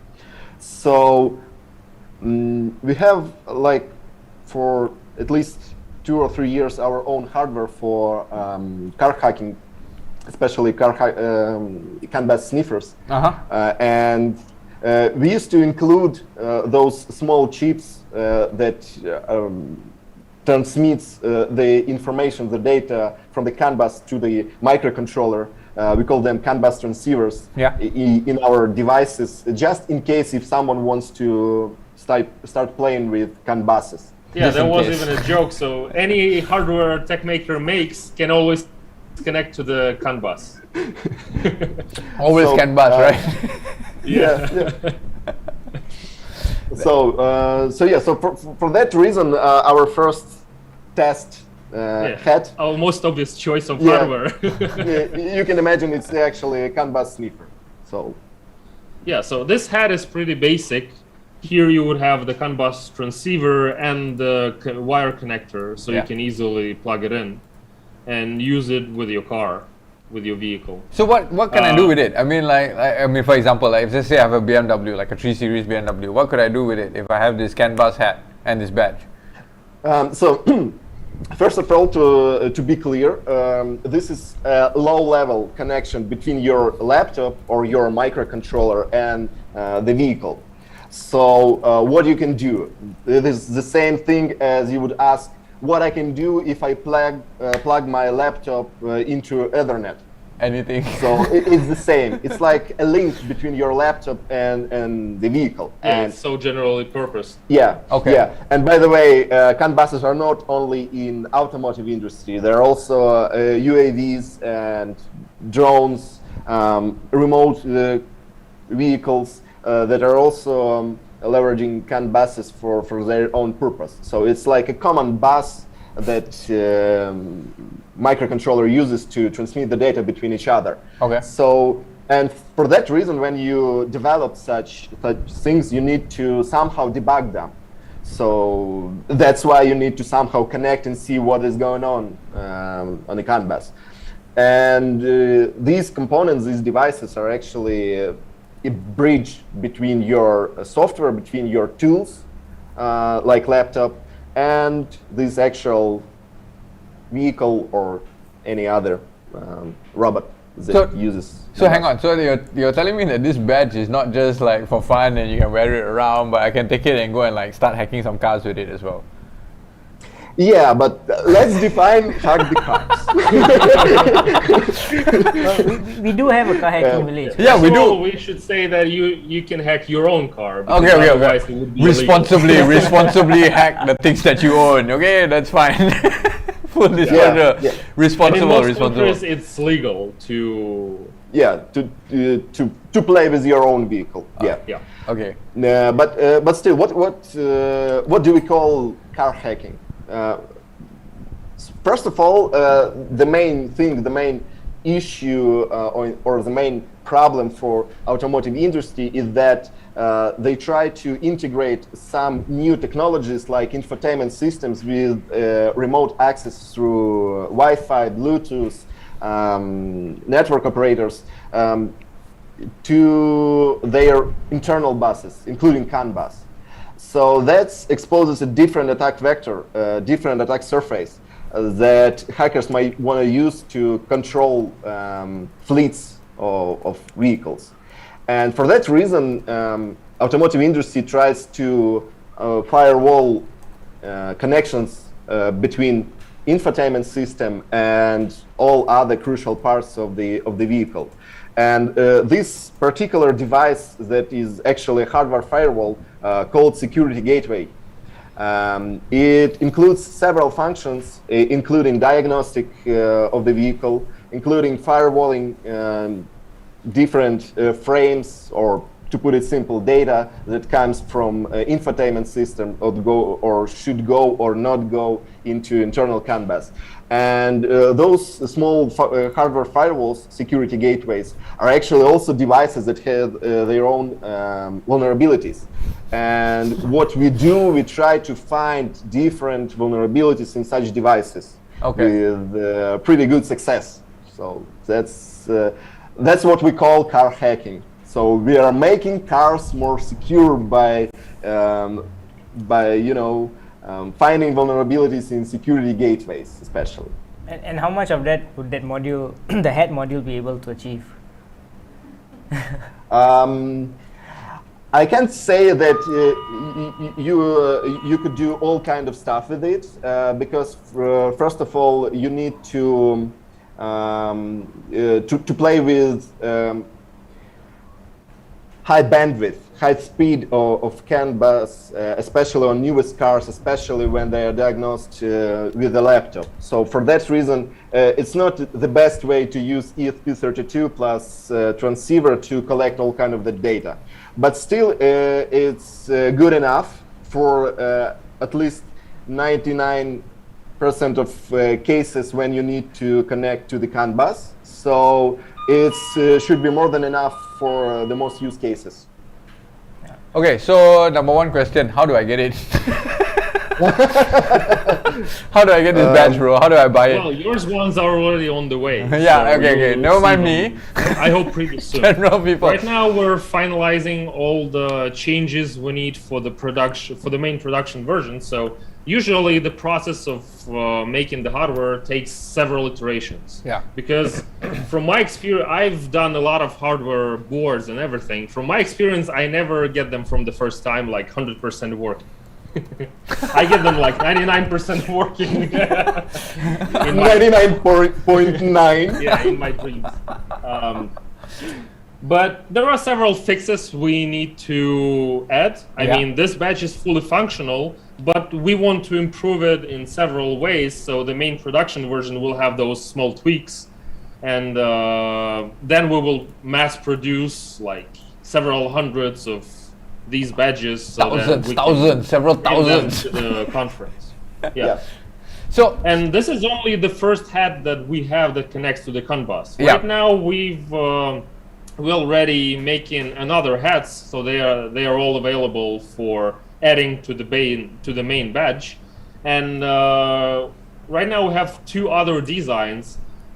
Visually, it would look the same or almost the same, but it's all different in the hardware you have on this add-on. Okay. So one would be for environmental monitoring, mainly for indoor environmental monitoring. Like you can hang it on the wall, and it would show you some data like temperature, pressure, humidity, like the basic stuff.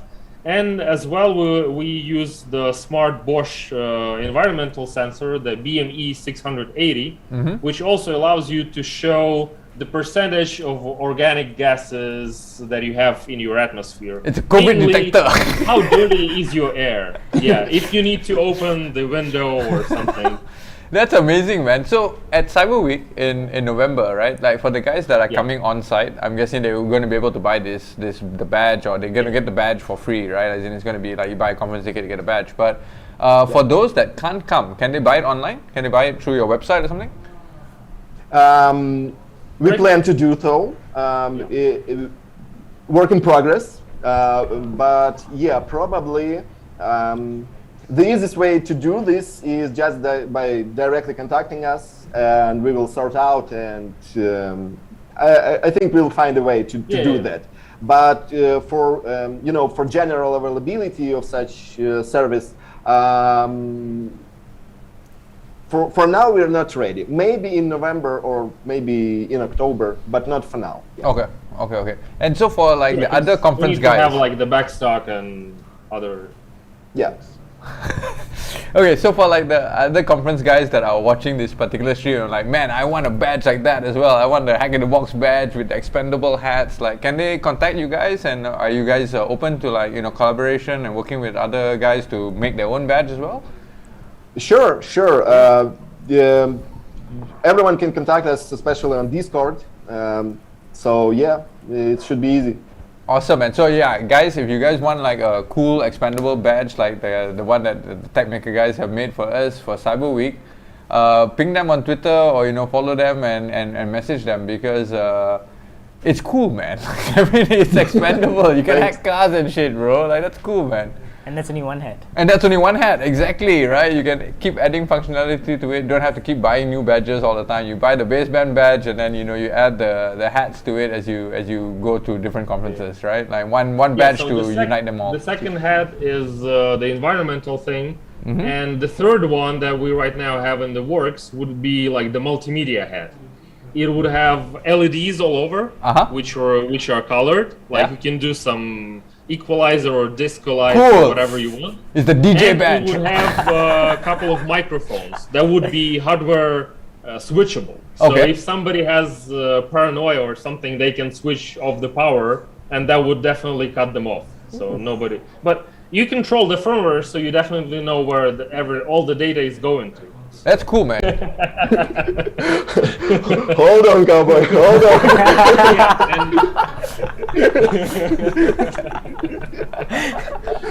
I don't know why it came in 4 a.m. Yeah, you got it. The best ideas are always born at 3 o'clock in the morning, man. That's usually when it happens. Yeah. Anyway, thank you guys so much for joining us. I've got like another 1 minute left. So basically, for the guys who are watching at home, come to Cyber Week. If you can't come to Cyber Week, we're going to have a website where you can order this badge and you can play with it at home, and you get to participate even remotely. There are challenges in the badge. The badge can hack cars. It's going to have extra functionality on it. The hats are expandable. Basically, this is the ultimate hacker badge, man, right? Like, only can be made by TechMaker. That's the end of the story. Thanks for joining us, guys. Thank you. Yep. Thank you. See you guys. Take care. Yeah. So we will catch up with the TechMaker guys again in a couple of months when they make their trip over to UAE. And in the meantime, obviously, as I mentioned, we'll probably have the website up soon, and you'll be able to order that awesome hardware badge, man. I mean, I want one. I know they send it to me, and I'm gonna get it without having to order it. But if I was you, I would be ordering it like right now. In a little bit, actually almost now, I guess, we will be joined by the CTF guys. So just to bring you guys up to speed, right? We have a Pro CTF, EDU CTF pre-qualifier that's happening immediately after the conference ends. And the guys who are running it are obviously our HITB crew, Doscope, from HITB.nl, and the guys from Hackerdom. And they'll be joining us in the studio together with the folks from CTF.ae. And so this was a collaborative effort that we did between CTF.ae, Hackerdom, who has obviously worked with us for a long time, and then our own CTF crew, to put together this new hybridized kind of contest that will be the road to the CTF final. So as you guys know, we're going to do Cyber Week in November. In 2019, we did this huge Pro CTF competition with $100,000 cash prize, blah, blah, blah, and we invited the teams down. And the CTF that's going to be running later today is for the student teams. They're not pro yet, right? But we want to give them a chance to also win, like probably not 100,000, but a fair bit of money. So the CTF guys are going to join us and talk to us a little bit about the training that they ran 2 weeks ago, and also what they have in store for the teams in the next 2 hours or so. I think the game time kicks off. So are the CTF guys here, or are we still waiting for them? They need a few more minutes for them to get okay, they need a few more minutes. So you guys go and grab your beers. It's already 6 p.m. So it's beer o'clock basically. I have beer in here, not coffee. Full disclosure. So go get your drinks, join us back here in about, I guess, 5 minutes or so, and then we'll have a little chat with the CTF dudes.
What's up, guys? We are back. Final session of the day. Actually, this wasn't really planned, right? Like, I actually messaged the guys at the CTF this morning and said, like, hey, if you guys are not doing anything, right, join me in the studio and we'll talk a little bit about the road to CTF finals. So in the studio with me, we have Youssef Awad, who actually participated in CBOE in 2019. And over in the top left-hand screen, you'll see Konstantin and the guys from Hackerdom. What's up, bro? Yeah, hey. Thanks for joining us, guys. I know the game is going to start like anytime soon. Like I don't know what time it is there, but I'm guessing we're probably... Yeah, like 7 minutes ago started. 7 minutes to start. Okay, so we won't take much time then. We got 15 minutes on the clock here, so I'll try and get this done in 7 minutes. Firstly, tell us a little bit more about like the CTF. Like, so the CTF that you guys have organized, right? Like, it's a collaborative effort between Hack in the Box, between Hackerdom, between CTF.ae. Maybe you guys want to talk about like a little bit about what happened in the last couple of weeks, or in the last, in the run up to this contest that we're going to run in 7 minutes. So it's like pre-qualification for students and maybe also pupils for educational teams. Top 10 maybe. So it depends on you actually. Maybe I think top 10 will go to Pro CTF in November to Abu Dhabi. And guys from CTF.ae, they organized the CTF training session 2 weeks ago for teams who have never played Attack and Defense CTF, who played only Jeopardy CTF, and you just get tasks, you solve them, you send the answers and get your points. Here in Attack and Defense CTF, everything is different, so teams play against each other, so it's like real people, not just challenges, so they can use any advanced techniques to protect the servers, the services, and to exploit them, find vulnerabilities, exploit. So it's actually, well, a bit different, totally different from Jeopardy CTF. Basically, and Jeopardy CTF is like a game, right? And like Attack and Defense is real, right? It's real. Yeah. And maybe Yusuf can tell us more about the training, because it was like 2 weeks ago, so logically we can start training.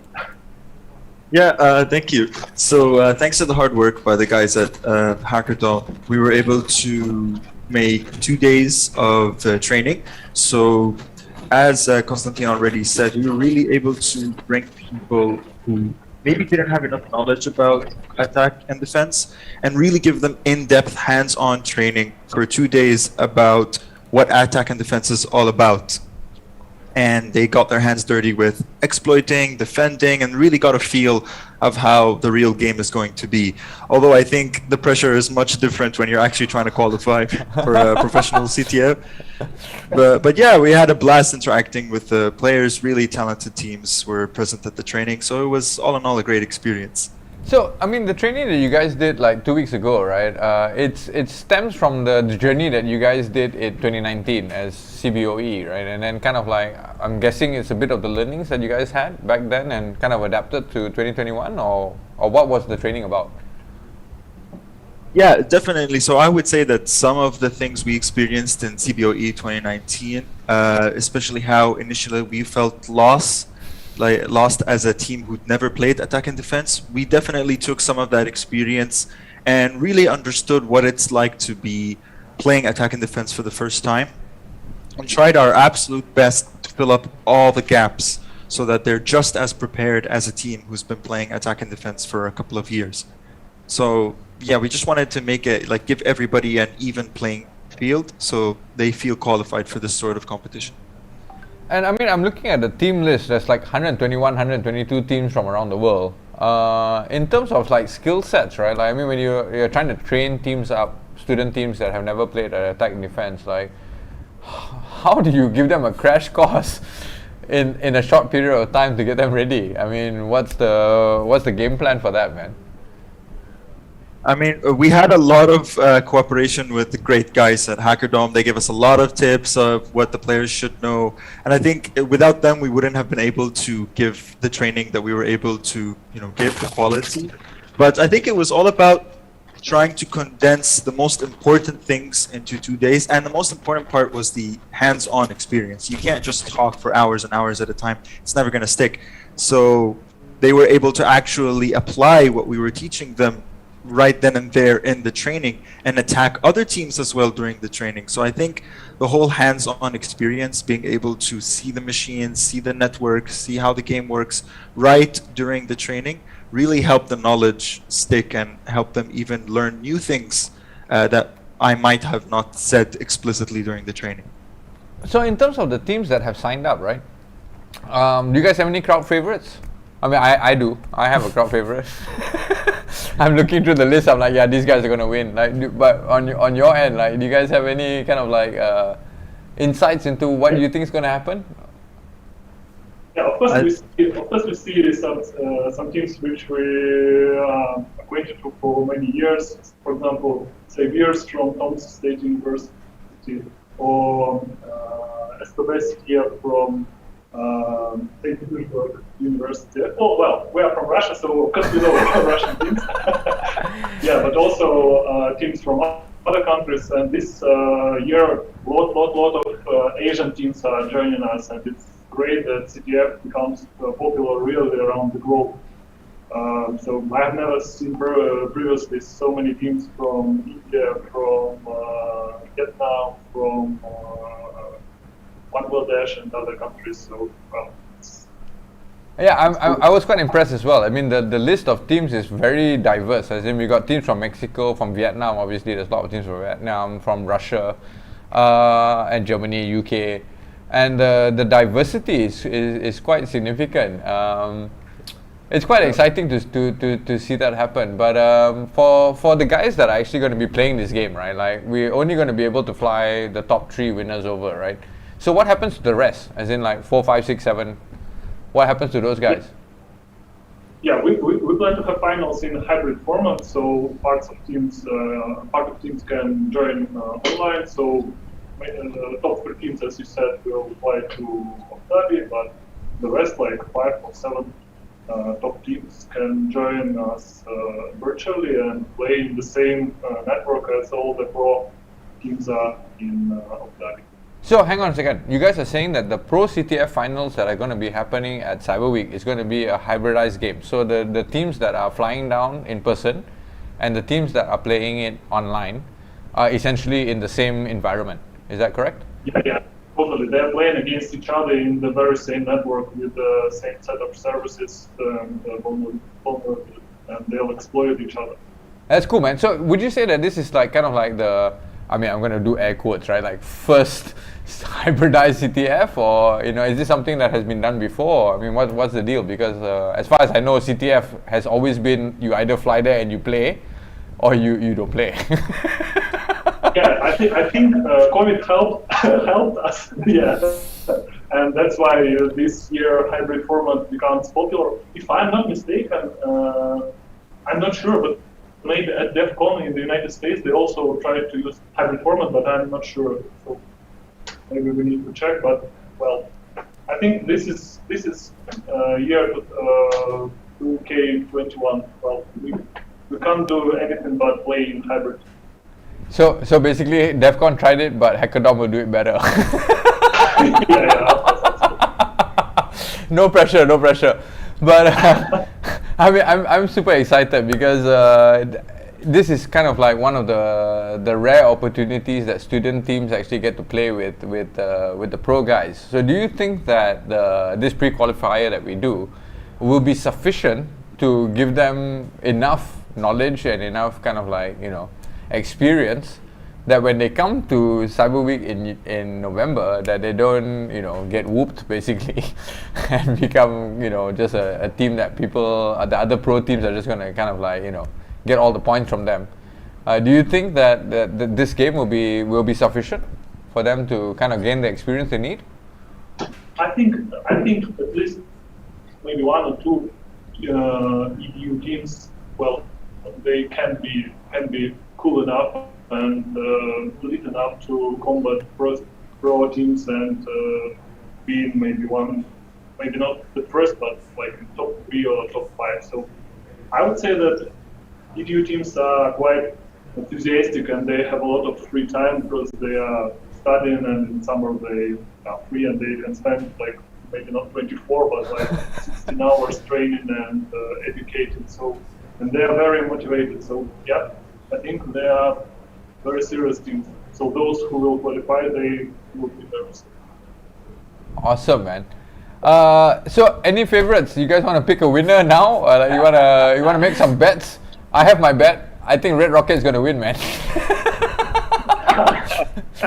You remember that from 2019, yeah? Yeah, no kidding. Yeah, I remember them flying to the top like in the last day. Yeah, exactly. So for the guys watching at home who might not be aware of what happened in the past, right? Red Rocket were pretty much one of the finalist teams in the Pro CTF in 2019. Somehow or another they decided to join this pre-qualifier, even though they don't really need to, because basically we would have invited all of them anyway as part of the finalists in 2019. But they decided to join, giving a lot of stress, I guess, to the other teams. No pressure, guys, no pressure. But like, look out for the Red Rocket, man, because my money is on them, man. Like, definitely, I think Red Rocket's gonna walk away with it. Cool. I would not say my bet.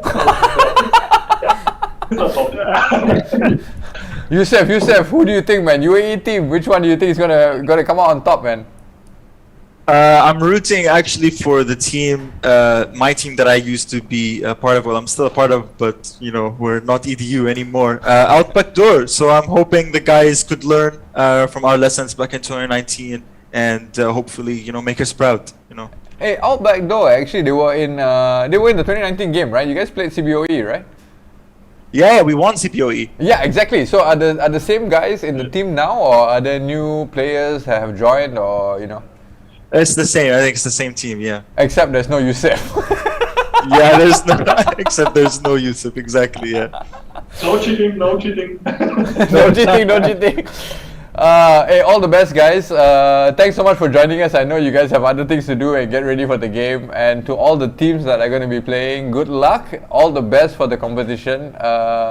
Really, you know, respect to you guys, because I don't envy you. I don't want to be one of the CTF teams trying to compete in this attack and defense that HackerDom and CTF AE and HITB has put together for you, because yeah, the standard is like up here. Thanks, guys. All the best for the competition. We'll see you guys in Cyber Week in not a couple of months, I guess. Yeah. Yep. Cool. Keep us informed. Share the scoreboard. I guess you guys can follow HackerDom and CTF.ae on Twitter, and they'll be. I'm supposing you guys are going to post like updates as the game progresses, like what's going on, any kind of insights and stuff, or. Yeah. Absolutely. We'll post the link for Leap Scoreboard and write comments what's going on. Yeah. Awesome. Okay, guys, thanks so much. I'll let you guys get on to it, and all the best for the competition. I'm going to be watching from home in a little bit. Once I've done my closing, I'm going to go back home. And I'll be watching the scoreboard from home. Okay. Thank you. Bye-bye. All right. I just got to say how I love how they are so in team. They look exactly like they're in a classroom. Yeah, exactly. Right? Exactly. Like, they take this stuff seriously, man. Like, even though it's a remote CTF, right? Hey, do properly, man. Don't just do sebarang saja, or just any old way, as they would say, right? Anyhow, so I think that's pretty much the end of the studio track. However, I have a closing note to give you guys in a little bit. It's 9 minutes to closing note. I can do it now, or I can do it in a bit. It doesn't really matter. I tell you what. You guys come back in about 3 minutes. I'll hook up my Zoom and get my slide share ready, and then I'll do the closing note. And then we do some DJ mix, peak time. Alright guys, we'll see you guys in about 5 minutes. I go and smoke a cigarette, get my beer, and then I come and do closing. Ciao.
What's up, guys? We're back. We're just laughing because, like, in like about at the 7-second countdown before we go live, like Liang is like, wait, I need to set something up. You're gonna stand or you're gonna sit? Anyway, welcome to the closing note. Basically, we're at the end of day 2. Conference has ended. Before we end, normally I do a little bit of a wrap up and then do like some kind of like what's going to come up next. So first things first, slides and materials. I know if you go to this URL that's over here, we are missing the day 2 presentation materials. That's my fault, as always. I didn't upload it because I was back to back in interview sessions in the studio, but pretty much all the presentation materials will be on this URL. So 21sin/materials, you'll find all the talks from yesterday, the white papers, and when I get home later after DJ game, I will upload the rest of the slides from day 2. Similarly for the video recordings, so most of the talks are actually already online, but give us the weekend so that we can kind of like clean up stuff, and also all the recordings from the studio track will be made available on our YouTube channel. So if you don't already subscribe to our YouTube channel, do so that you'll know when we add those each presentation video to our playlist. Before I start talking about what's next in our calendar, a big thank you obviously to all our sponsors. I think I've repeated this many times already, but Hack in the Box couldn't exist and doesn't continue to exist without the support of the sponsors who believe in what we're trying to do. So a big thanks to CrowdFence. They're the exclusive sponsor for the CTF.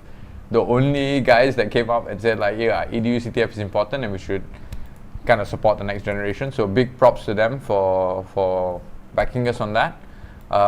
Much love obviously to TII for stepping in to sponsor the Armory, and we're going to be doing a special fuzzing edition in November for the Armory track, and obviously all the other sponsors as well, so Microsoft, Panasonic, our normal HITB guys as well for putting together this show and for tolerating my nonsense and asking them like, hey, why do we add this or why do we add that? Why do we do this? Why do we do that? So yeah, much love to them, right? I mean, the Hack in the Box crew, as I've always said, makes Hack in the Box possible. I'm just the guy who answers email. So when people email me, I answer the email, and then when it comes to studio, I come and interview people. But behind the scenes, there's a hell of a lot of work that happens in order to put the show on. So in no particular order, big thanks to Liang, to Weng, to Cooper for running video recordings for us yet again, seamlessly, almost painlessly. We don't feel anything, everything's just running fantastically. Sherry for coordinating with all of the volunteers to get the introductions for speakers done and to get the recordings in time for Cooper so that he can insert it into the video track. Obviously Daryl, who is not here with us, but keeping an eye on the finances to make sure that we don't burn our budget and get ourselves into a difficult situation. Amy, obviously, for taking care of all of the content that you see and the ticker, all of the messaging that are on the slides that we've been sharing in the studio track. A big thanks to the AV crew for spending the last 2 days with us and setting things up in this not really a studio place, but somehow or another we made it into a studio. Obviously, thanks to Sriman, my co-host, for sitting with me and tolerating my nonsense. And yeah, I've probably forgotten a bunch of guys. Let me see, Doscope, yeah, CTF guys, yeah, big thanks to the CTF guys, man. Like, to be able to pull off a CTF. So way back in Amsterdam, we didn't have a CTF, right? And I had mentioned during the closing that, you come Singapore, we'll definitely have something. And then come Cyber Week, we'll have something. And the duration from May till now wasn't very long. So, a lot of love to HackerDom for continuing to work with us, for building awesome challenges, for CTF.ae for working with us and doing the training for the student teams, and of course Doscope and Perzik, who will be actually coming to Cyber Week in November, and he's going to be our MC. So Perzik is the former CTF overlord, right? So Netherlands CTF overlord, he was running the CTF team, and then he got handed over to Doscope. So Doscope is going to be there, and Perzik is going to be there in November. So big thanks to those guys as well for stepping up, and in the time of COVID, people are still willing to travel and put in the effort. So a lot of love to them, and they're putting on a CTF. The amount of work that's needed to build this contest, to build the challenges, to make sure that the contest is fair, to think about what kind of prizes we can do, to make the game interesting. It's a lot of work, right? And it's almost like a thankless job, right? Most people don't really think about the amount of effort it takes to put together a CTF, but I appreciate it personally, and I really thank these guys for stepping up and keeping strong, man. Much love to them. Other than that, so all the volunteers that did the introductions, Martijn, who I think we haven't seen Martijn recently, but he's there, he's around. And all the other guys from the HITB crew that I've obviously forgotten to mention. Thank you guys for continuing to be part of our team and for making this conference possible, man. If you guys happen to bump into them, buy them a beer. They deserve it. And so just recapping, basically slides, materials, download it from here. Video recordings, I'm guessing when Cooper has some time to catch up on his sleep, he hasn't slept for the last 2 or 3 days, as is normal with Hack in the Box. He will upload the rest of the talks, and everything will be on our YouTube. So, what's next? As you guys know, we've been planning to do a return to in-person, and Cyber Week is the last event in our calendar. So, for guys that don't know, we normally start off with Amsterdam in the spring/early summer, and then we move on to Singapore, which is around August, and then towards the end of the year we wrap up with Cyber Week. And the last time we did an in-person event was in 2019, so that's been quite some time ago. We were hoping that we'd be able to do something in 2020, but unfortunately COVID kind of put a stop to that, so we couldn't do anything. Yet we will still try and do something in 2021. And so for this year's Cyber Week, right, we are anticipating that we'll be able to do an in-person event. The COVID situation in UAE is quite stable, thank God, at the moment. Vaccination rate is 80-something%. And most of the events and most of the in-person kind of gatherings have resumed. And so Cyber Week is planned as an in-person event. It's November 24th, 25th. It's at the Abu Dhabi National Convention Center. Big up to Disrupt AD for stepping in to be the primary sponsor. So 2019 we had different organization as the primary sponsor, and Disrupt AD has stepped in for 2021 in order to make Cyber Week possible. And they're taking a huge gamble, right? Nobody knows what's going to happen come November, but still they believe in what we're trying to do. So much love to them. The event website is up. If you guys go and scan this little QR code over here, you'll be taken to the event website. There's still some design elements that we need to change, but in typical Hack in the Box HITB style, open first.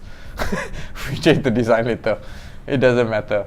Essentially, most of the content that you guys need to know about, as in who's speaking, when is it happening, how do you buy a ticket, all of those things are there. The trainings are already up. Call for papers is also open.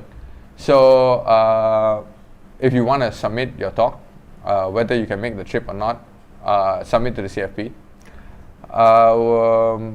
We're hoping that most of you will be able to make the trip over, but we understand that not everybody can. So let's talk a little bit about what do we have planned for Cyber Week, right? So it's planned as a hybridized event. First things first is obviously with any Hack in the Box event, we start off with training. So the first 3 days or 4 days of the event will be dedicated to training, and we've kind of curated 20 training courses for you guys. It could be more, could be less, but at this point in time it's about 20. And they're offered in a variety of formats. So we know that most people might not be able to make it over, right? Either you just can't, or you choose not to. And we've kind of gotten used to kind of being trained at home or learning from remote. So we are offering the trainings in a variety of formats. There's some classes that will be in person only, as in you literally have to fly there. Some classes are hybrid only, and some will be virtual. Most of the classes have already been added to the website. So if you go and scan that QR code that I mentioned earlier, you'll see a whole bunch of trainings, and there are tabs that you can kind of like filter through to see the duration and whether they're offered as hybrid or in person or virtual. So take a look at that. If you guys are looking for some hardcore technical training, typical hack in the box style, we've got you covered.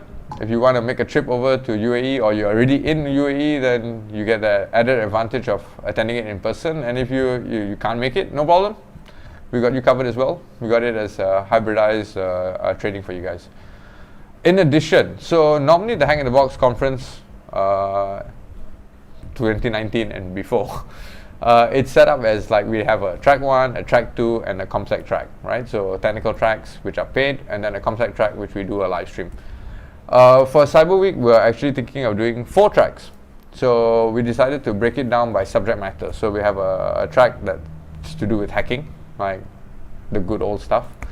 We have a track that's to do with making, so anything to do with 3D printing or hardware related, like you've made a new device or you made some new kind of hardware that interfaces with other stuff. That's the track for you. We have a track for build, which is basically software related.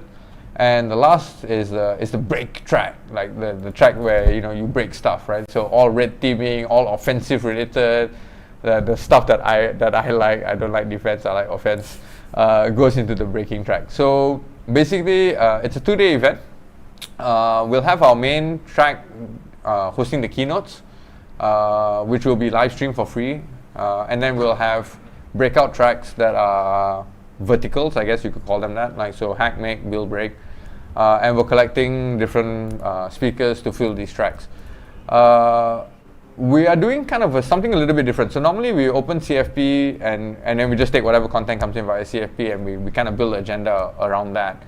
However, these are interesting times, right? Unprecedented times. So we've actually gone through the trouble of pre-inviting some speakers, kind of like what we used to do back in 2003, 2004. And so if you take a look at the website, you'll see there's about 12 speakers that have already been confirmed. So these are folks that we've actually reached out to and asked them to come. So folks like Cesar Cerudo, Gal Diskin, Offer Arkin, some old school HITB folks, John Matterly, who founder of Shodan, for example, Bruce Schneier. I think Joe Sullivan is going to make the trip over, or maybe not, but he'll probably present remotely. So we're trying to collect kind of like quote unquote best of Hack in the Box, as in like the past speakers, but we obviously want like new presentations as well. So submit to the CFP, choose your track, and let us know what cool stuff you guys want to present. In addition to that, there will obviously be a Pro CTF final. So we just talked to the CTF guys a while ago. I believe that contest is already starting, and their CTF is actually meant for students, and those student teams are going to come down and play the finals game on site. So there will be a Pro CTF finals that is going to be a hybridized kind of a game. Like if you're a Pro CTF team that's been invited, you can't come. You can play it remotely, no problem. You still win prizes, win some cash. And if you can come down in person and actually play the game on site, and you win more money, so even better. And you get a free trip. In addition to that, we're obviously going to have all our villages and our activities that are happening alongside the main conference. So the plan is to have the conference tracks be silent stages that are happening within the same area as the exhibition. So you don't have to leave the main ballroom, knowing for the fact that now it's COVID and there's social distancing and stuff. We don't want to have people walking around too much. So it's kind of like you enter one area and all activities, the CTF, the villages, the tracks, the breakout tracks, the keynotes, the studio, everything happens in one area. And so what villages do we have planned, right? Like for now, we have an AI village, my personal favorite. So Stefano Zenero and those guys will be coming over. We have an IoT village, Armory. So Matteo Baccaro, who was joining us a little bit a while ago, he'll be there. And I think Armory this year has a special category on fuzzing. So if you guys fuzzing tool authors, whatever, submit your proposals or your tool proposals.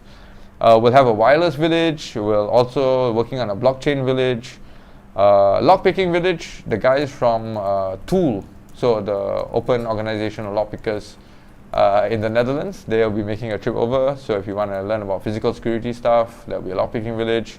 Car hacking village, I believe White Motion together with the guys from CSQ from Singapore.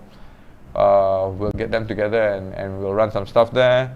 Hardware hacking village, and we got a lot more, right? And in fact, there's an aerospace village planned as well, and maybe we might have a hack-a-sat contest. Maybe not. We will try, but we've got lots of cool activities planned for you guys, and so it'll be well worth the trip, right? Get your vaccines, get your PCR tests, book your flight tickets, and then come over and you get to enjoy all of this stuff. But knowing that, we've been in lockdown for, almost 2 years now, right? And all conferences have gone online. Everybody is using Zoom as exactly like what we're doing now. We think that that's kind of going to be the future, you know what I mean? Like most conferences, as much as we wish that everything will go back to 2019, 2018 kind of style, the reality is quite different, right? Like most people have gotten used to attending conferences remotely. Most people have gotten used to not flying anywhere. And so with that in mind, we're mindful of the fact that Cyber Week, it's not long more, right? It's like now it's August, so September, October, November. So it's like in 3 months' time. And possibly a lot of you might not be able to make the trip. Not because of choice, but because it's just imposed upon you, right? Like you just can't fly out, or you kind of have to fly in and then be quarantined for a month or some ridiculous thing, right? So with that in mind, we actually built the Cyber Week 2021 event as a fully hybridized conference. What the hell does that mean, right?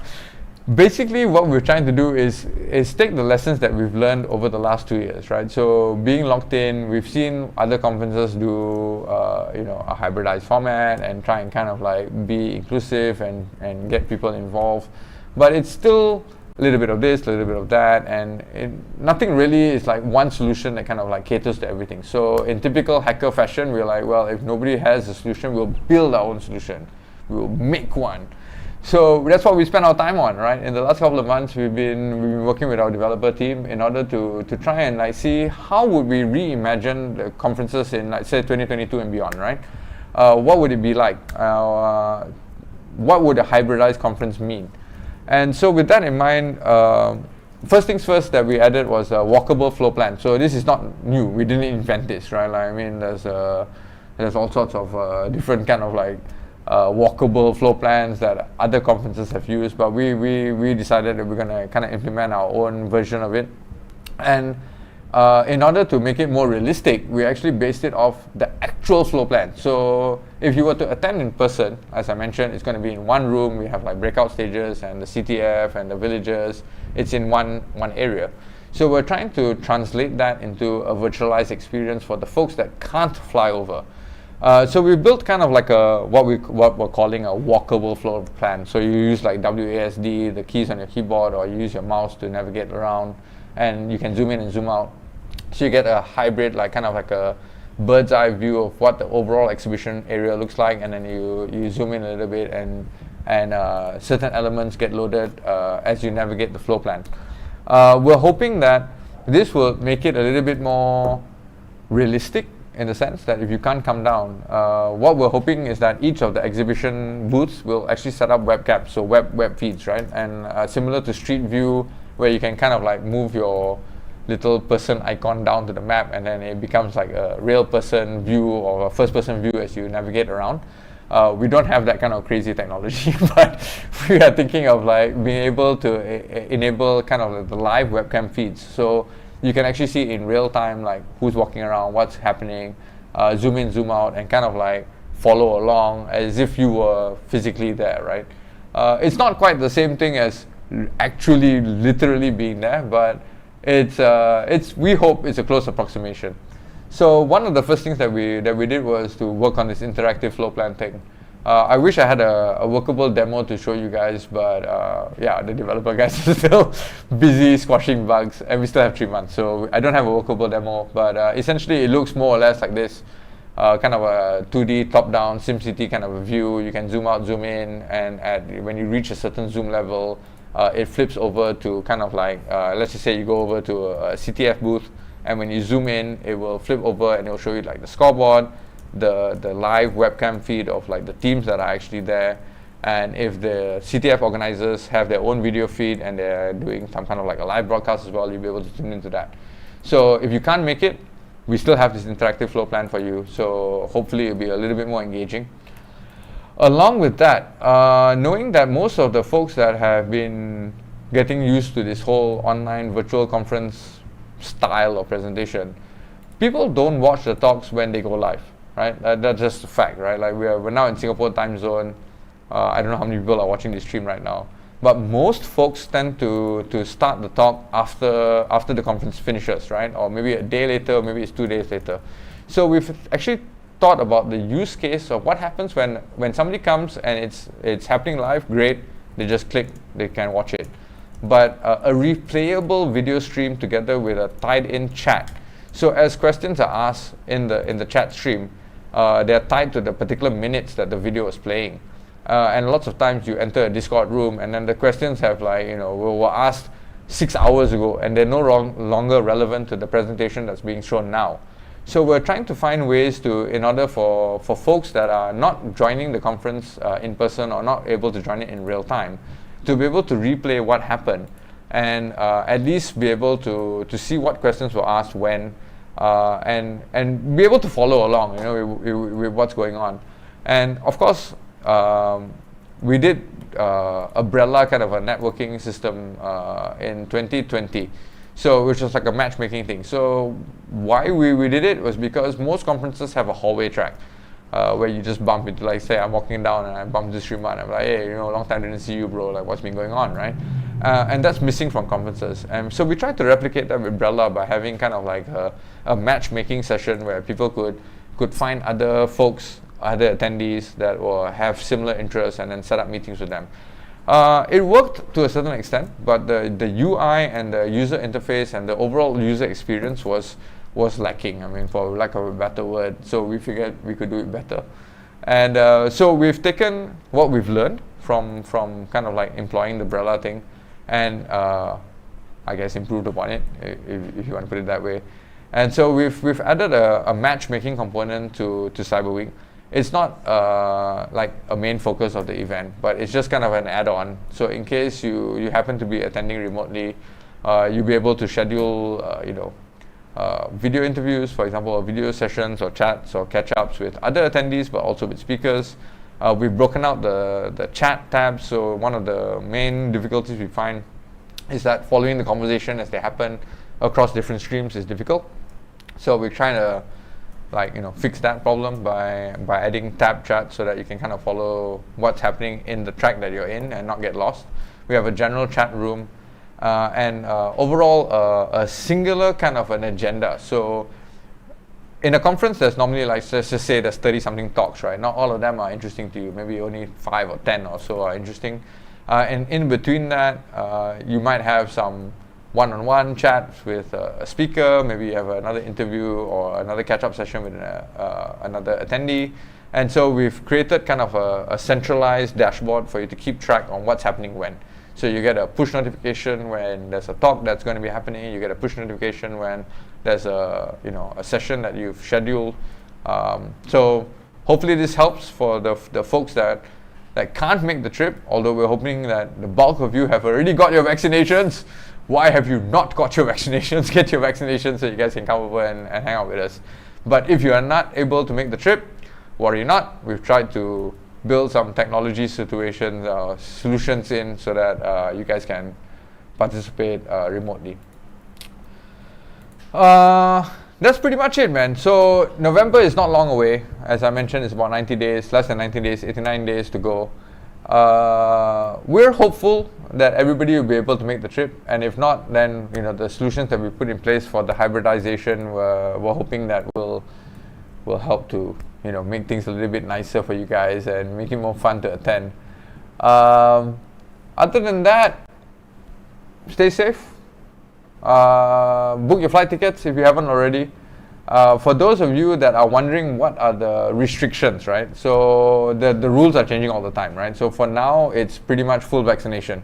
That's kind of like a given, and then PCR testing. So nothing untoward or nothing out of the ordinary, I suppose. I mean, most of us are kind of used to, like, these are the regulations. You want to fly, you need a PCR test 72 hours before. You need another, like, RT-PCR, like, at the airport. So we don't foresee it being, like, overly difficult for you guys to make the trip over. So for those of you that can come, we are more than excited to host you guys in Abu Dhabi in November. 24th, 25th are the dates, and if you guys can't make it, as I said, we have this hybridized platform, so feel free to check that out. And if you guys want to speak, submit your talks, submit your CFPs. For Armory guys who have tools that they want to demo, we have a fuzzing category, bro. So if you guys got fuzzing tools that you've made, bring that over. TII is giving out some extra incentives for that. CTF guys, we'll be seeing you soon. EDU teams, all the best of luck for the contest, which I believe is going to roll out in like 10 minutes time. And yeah, so for the guys watching at home, there are still 2 more labs happening today. So we have a software-defined radio hacking lab with Sebastian Dudek happening at 6:30, which is already half an hour ago. And then we have a malware hunting using Python with Felipe Perez at 8:30 to 10:30. So that's it from me, guys, and from me and Sriman from the HITB studio. Thank you so much for joining us. We'll be spinning a progressive peak time kind of a mix to wind things down for the rest of the day. And we look forward to seeing you guys in November, man. Like Cyber Week, baby. Abu Dhabi, man. You guys stay safe. Make sure you've taken your vaccines. And we hopefully will be able to hang out with you guys and, you know, drink some hacker coffee, or it's not hacker coffee, but, you know, we'll drink some stuff in November. You guys stay safe, man. Lead dogs out, baby.